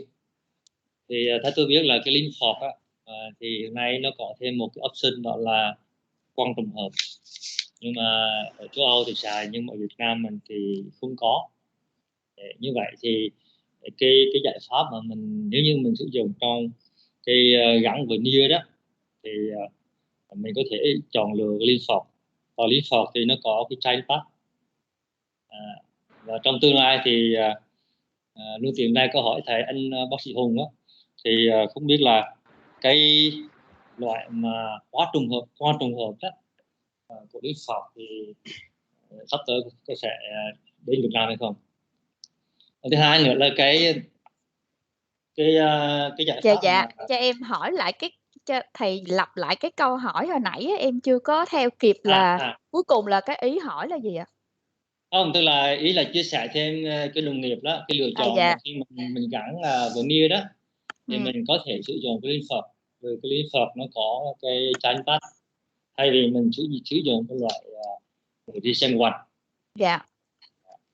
Thì đó là cái lựa chọn. Và cái hai là cái tip á, mà hồi nãy cô có chia sẻ là khi mình giữ cái phục hình đó, trong vòng 1 phút á, thì thực ra đó tôi chia sẻ thì mình chưa đèn thì thích hơn, tức là mình chỉ cần tích một cái khoảng 30 giây thì lúc đó cái xi măng resin này nó sẽ đúng ngay, và lúc đó thì mình lấy cái xi măng dư nó sẽ dễ dàng hơn. Thì đây là một cái chia sẻ thêm những kinh nghiệm. Dạ, cảm ơn thầy Vĩnh. Cảm ơn thầy Vĩnh ạ. Hình như là chúng ta có thêm một cái số câu hỏi mà quý vị không có đưa lên cái thanh chat mà quý vị đồng nghiệp muốn hỏi trực tiếp ạ. Xin hỏi có cô Hiếu Hành đang ở đây không ạ? Có thầy ơi. Dạ, xin mời cô Hiếu Hành ạ. Hình như cô Hiếu Hành đang đưa tay mà muốn hỏi một câu hỏi gì đó. Xin mời cô ạ.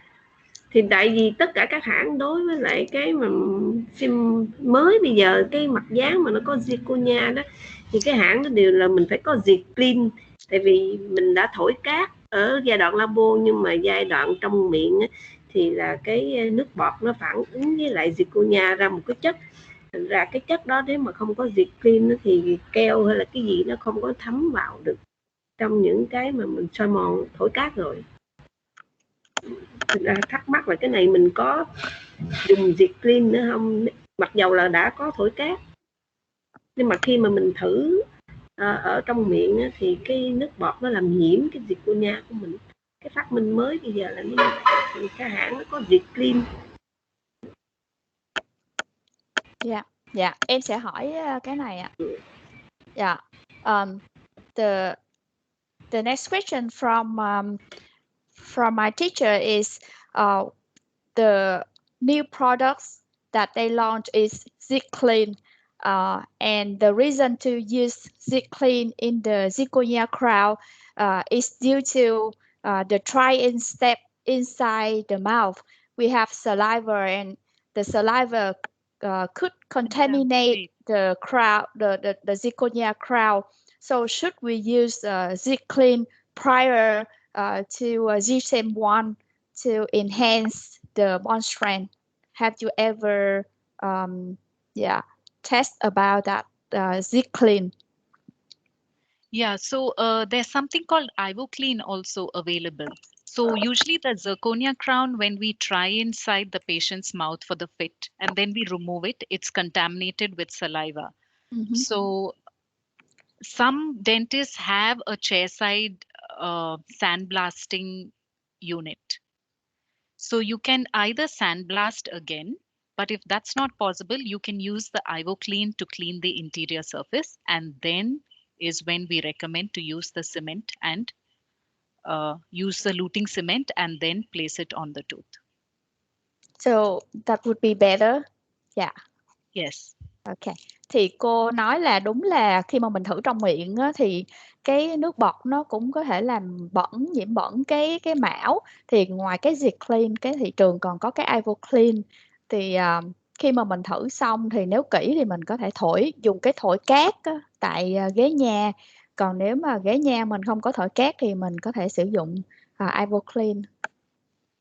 Em thấy có một câu hỏi của một cái bạn Lộc cũng rất là hay, là hiện nay có ứng dụng sử dụng laser để làm rã xi măng, giúp bác sĩ tháo mão khi cần thiết dễ dàng hơn.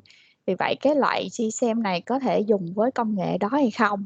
Thì em xin phép hỏi câu này cho cô Thomas.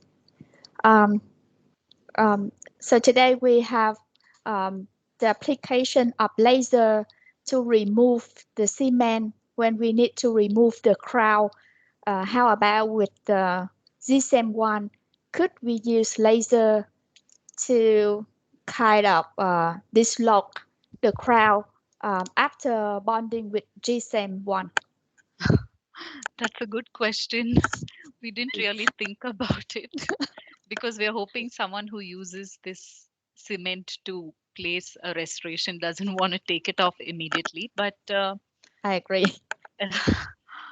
but I don't think there's any adverse reaction to using a laser to pull it off. If that's easier, yes, we can think of, instead of using the conventional instruments to kind of wedge it out. So Yeah. there's, as far as we know, there is no contraindication to using a laser for removal. Yeah. Ok.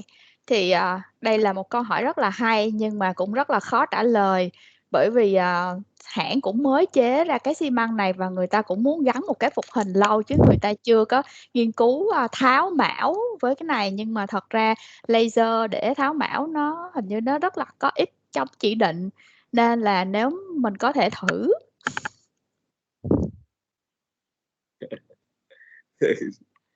Đúng là một cái câu hỏi thì rất là hay, nhưng mà cái câu trả lời cũng rất là hay luôn.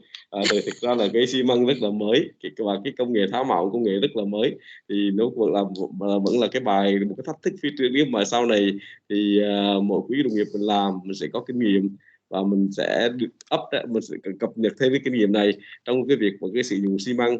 Thì thật ra là mình rất là khó khi mà mình không bao giờ mình mong muốn là mình gắn cái phục hình rồi mình phải gỡ phục hình này ra. Thì theo tôi hiểu là cái câu hỏi này được hiểu như vậy nè, là khi mà mình gỡ cái phục hình ra mà gắn bằng xi măng, cái loại xi măng mới này á, thì bằng laser á, thì gỡ phục hình ra thì cái phục hình nó còn nguyên vẹn hay không. Thì cái mục đích của laser để gỡ ra cái phục hình nguyên vẹn và mình có thể gắn lại. Thì trong trường hợp này đúng là vẫn là một cái câu hỏi rất hay, rất hấp dẫn mà khá thách thức cho cho báo cáo viên, tại vì cái loại xi măng này còn rất là mới. Thì chúng ta hy vọng là trong thời gian tới thì câu hỏi này mình sẽ được giải đáp bởi những cái tác giả khác hay là những cái loại xi măng khác ạ. Không biết là quý đồng nghiệp mình còn câu hỏi nào nữa không ạ? Alo, nói tiếng viết được mà, tại viết không được ạ.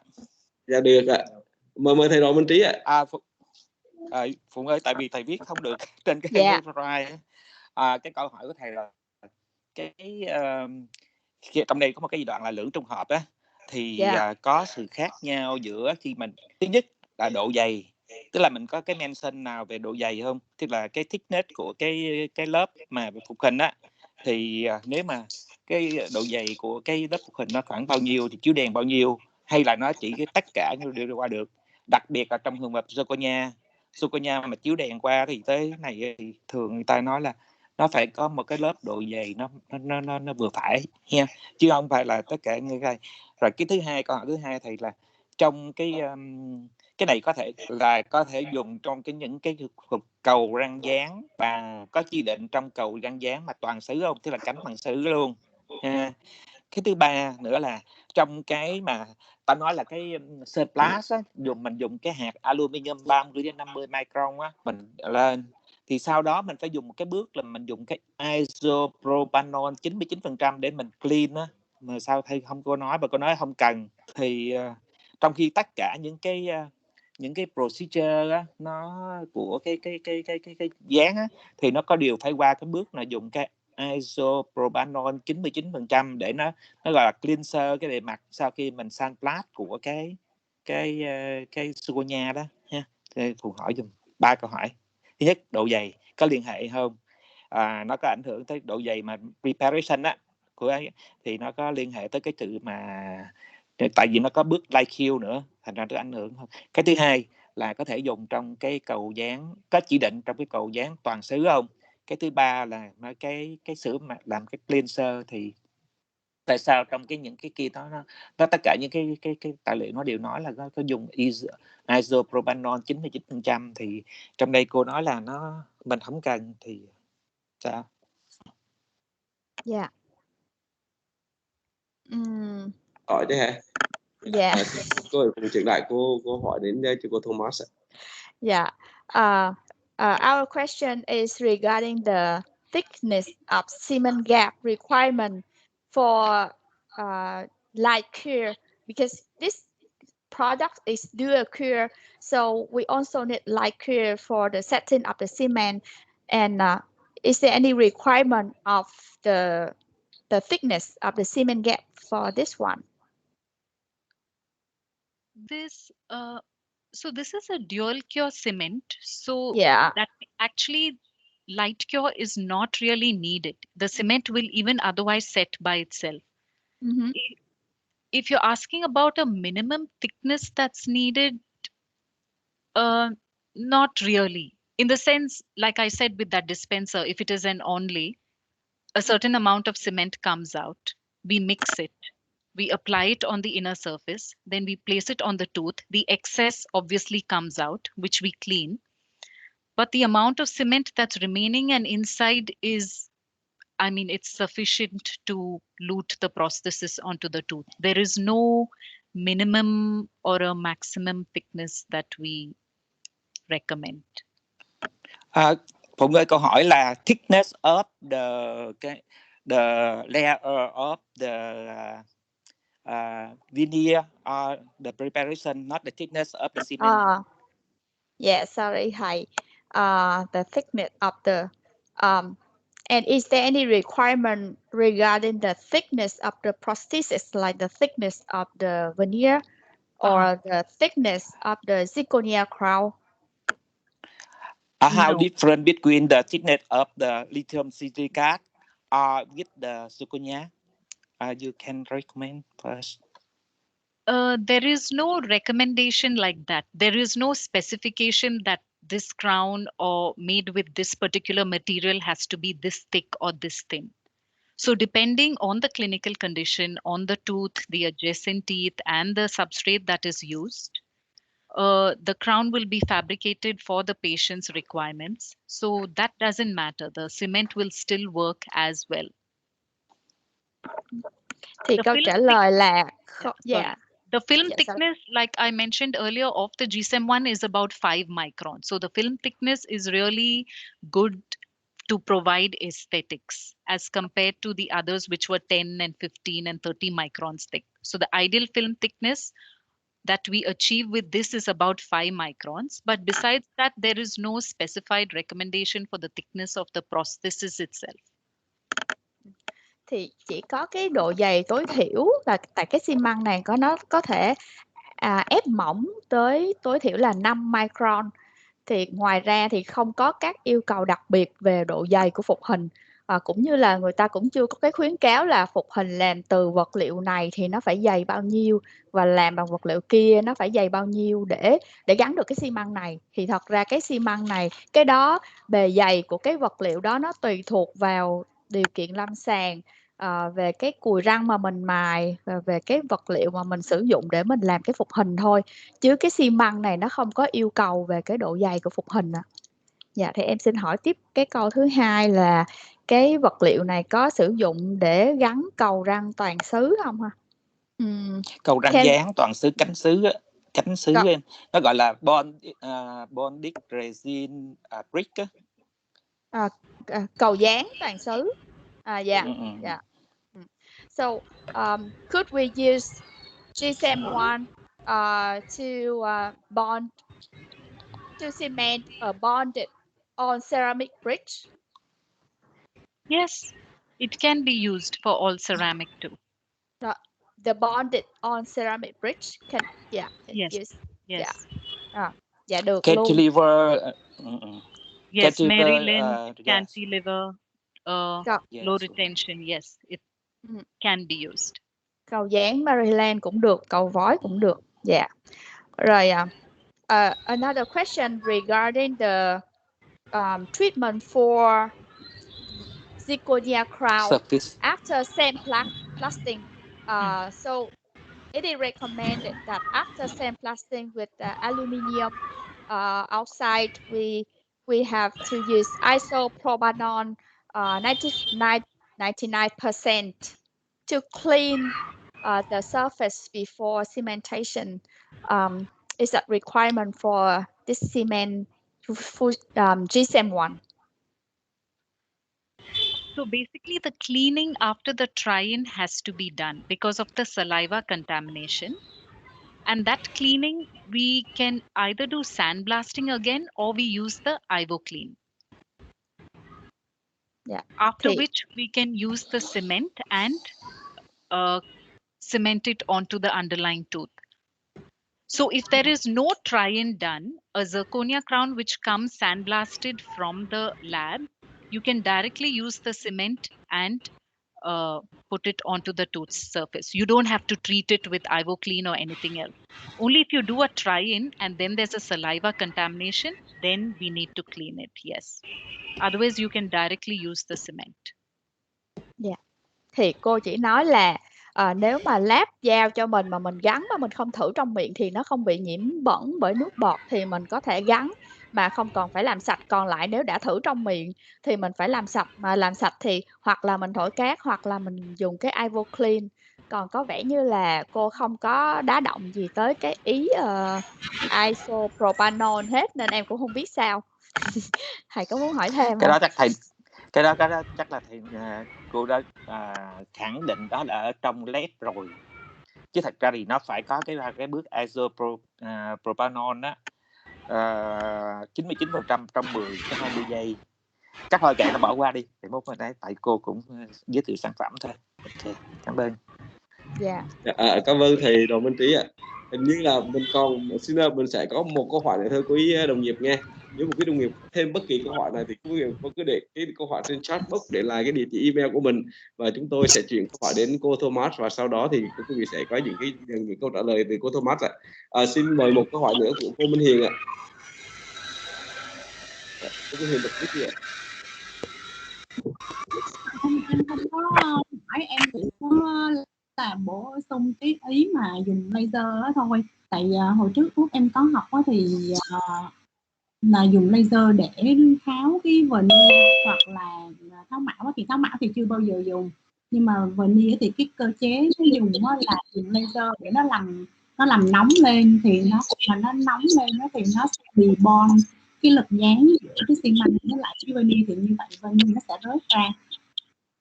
Nhưng mà nói như vậy chứ nếu khi mà mình tháo cái veneer mà nó phải xài rất là lâu rồi thì mình mới dùng cái đó được, nhưng mà veneer mới laser để tháo thì tháo không nổi.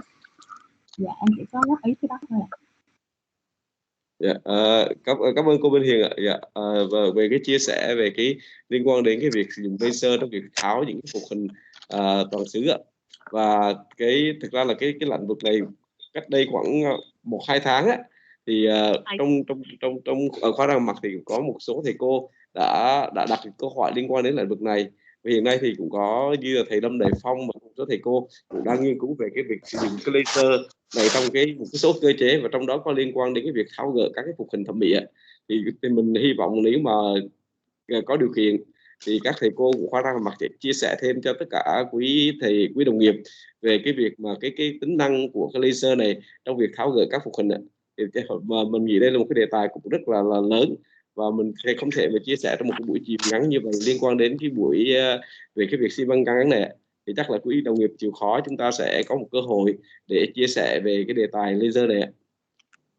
Chắc là nếu mà quý vị, vì cái thời gian cũng có hạn và chúng ta đã trải qua gần hơn 2 giờ để là một cái chuyên đề về cái xi măng gắn, thì thay mặt khoa răng hàm mặt thì chúng tôi cũng xin cảm ơn tất cả sự hiện diện của quý vị, quý thầy cô đã dành một buổi chiều thứ Bảy để có mặt trong buổi tọa đàm khoa học giữa cái kết hợp giữa khoa răng hàm mặt Đại học Thành phố Hồ Chí Minh và công ty RC. Thì trước khi mà chúng ta đóng lại cái buổi cái hội thảo online chiều nay ấy, thì tôi xin phép có vài lời để cảm ơn cô Thomas ạ. Thầy Trọng Hùng. Dạ cô. Dạ, nếu mà có cô Quỳnh Lan đang ở đây thì cô xin phép mời cô Quỳnh Lan để thay mặt cho khoa răng hàm mặt để tiếp tục có vài lời cảm ơn cho cô Thomas ạ. Và xin mời cô Quỳnh Lan ạ. Em cho cô Quỳnh Lan. Dạ cô Quỳnh Lan.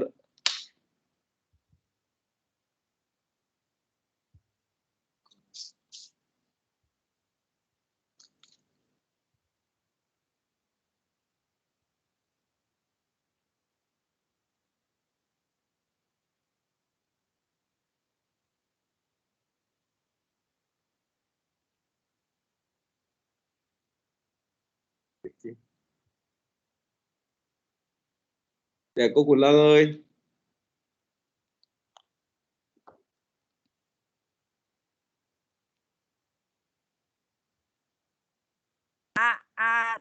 chị nói lại lần nữa là ngày 10 tháng 7 thì mời tất cả quý vị cùng tham dự một cái tọa đàm khoa học nữa về cái vai trò của khẩu trang bảo vệ cái bác sĩ và bệnh nhân trong cái mùa dịch Covid cũng như là trong cái điều trị nha khoa. Cái tọa đàm này thì khoa răng mặt phối hợp với lại là công ty 3M đặc biệt là giới thiệu cái khẩu trang M95 á. Dạ. Còn xin nhờ thầy Hùng gửi lời cảm ơn cô Thomas dùm.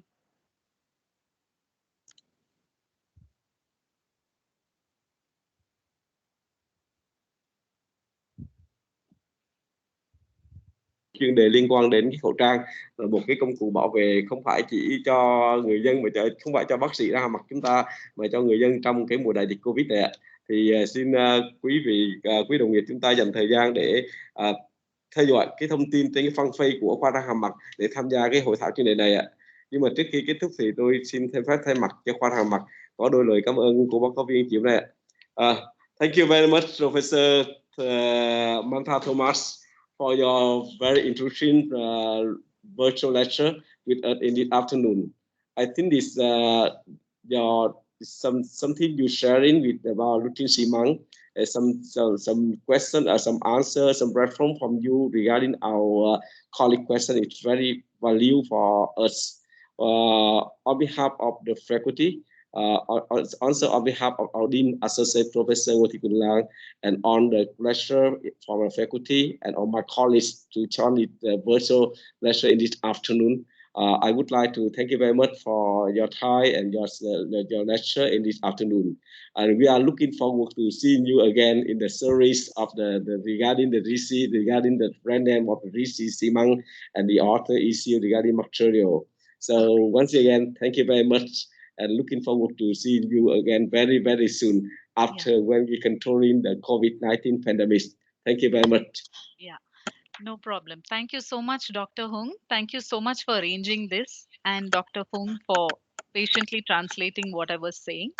Yeah, thank you very much. Xin cảm ơn tất cả quý thầy cô, quý đồng nghiệp đã tham dự cái buổi hội thảo, cái tọa đàm khoa học trực tuyến chiều hôm nay, phối hợp giữa khoa răng mặt chúng tôi với là công ty RISI. Và xin cảm ơn cô Hải Phùng đã dành thời gian dịch thuật cho buổi chiều hôm nay ạ. Xin cảm ơn tất cả mọi người ạ, và kính chúc tất cả quý thầy cô, quý đồng nghiệp, mọi người một buổi chiều cuối tuần thật là vui ạ và yên an ạ. Xin chào và hẹn gặp lại ạ. Xin cảm ơn các thầy cô và các bác sĩ ạ. Xin cảm ơn tất cả. And thanks to all the participants also for patiently listening. Hope it was useful and hoping you all will use the cement sometime soon. Thank you. Cảm ơn chị Quỳnh Lan, cảm ơn cảm ơn anh Hùng. Cảm ơn công ty Hùng nói bạn đánh nhớ gửi bạn đánh giá giùm nha. Yes. Tại vì anh không đưa lên làm sao mà đưa kịp hay. Không, cái này để gửi email cho mấy người rồi nhờ đánh giá cũng được. Dạ rồi. Cảm ơn cái form rồi ha. Rồi cảm ơn Phụng nhiều nha.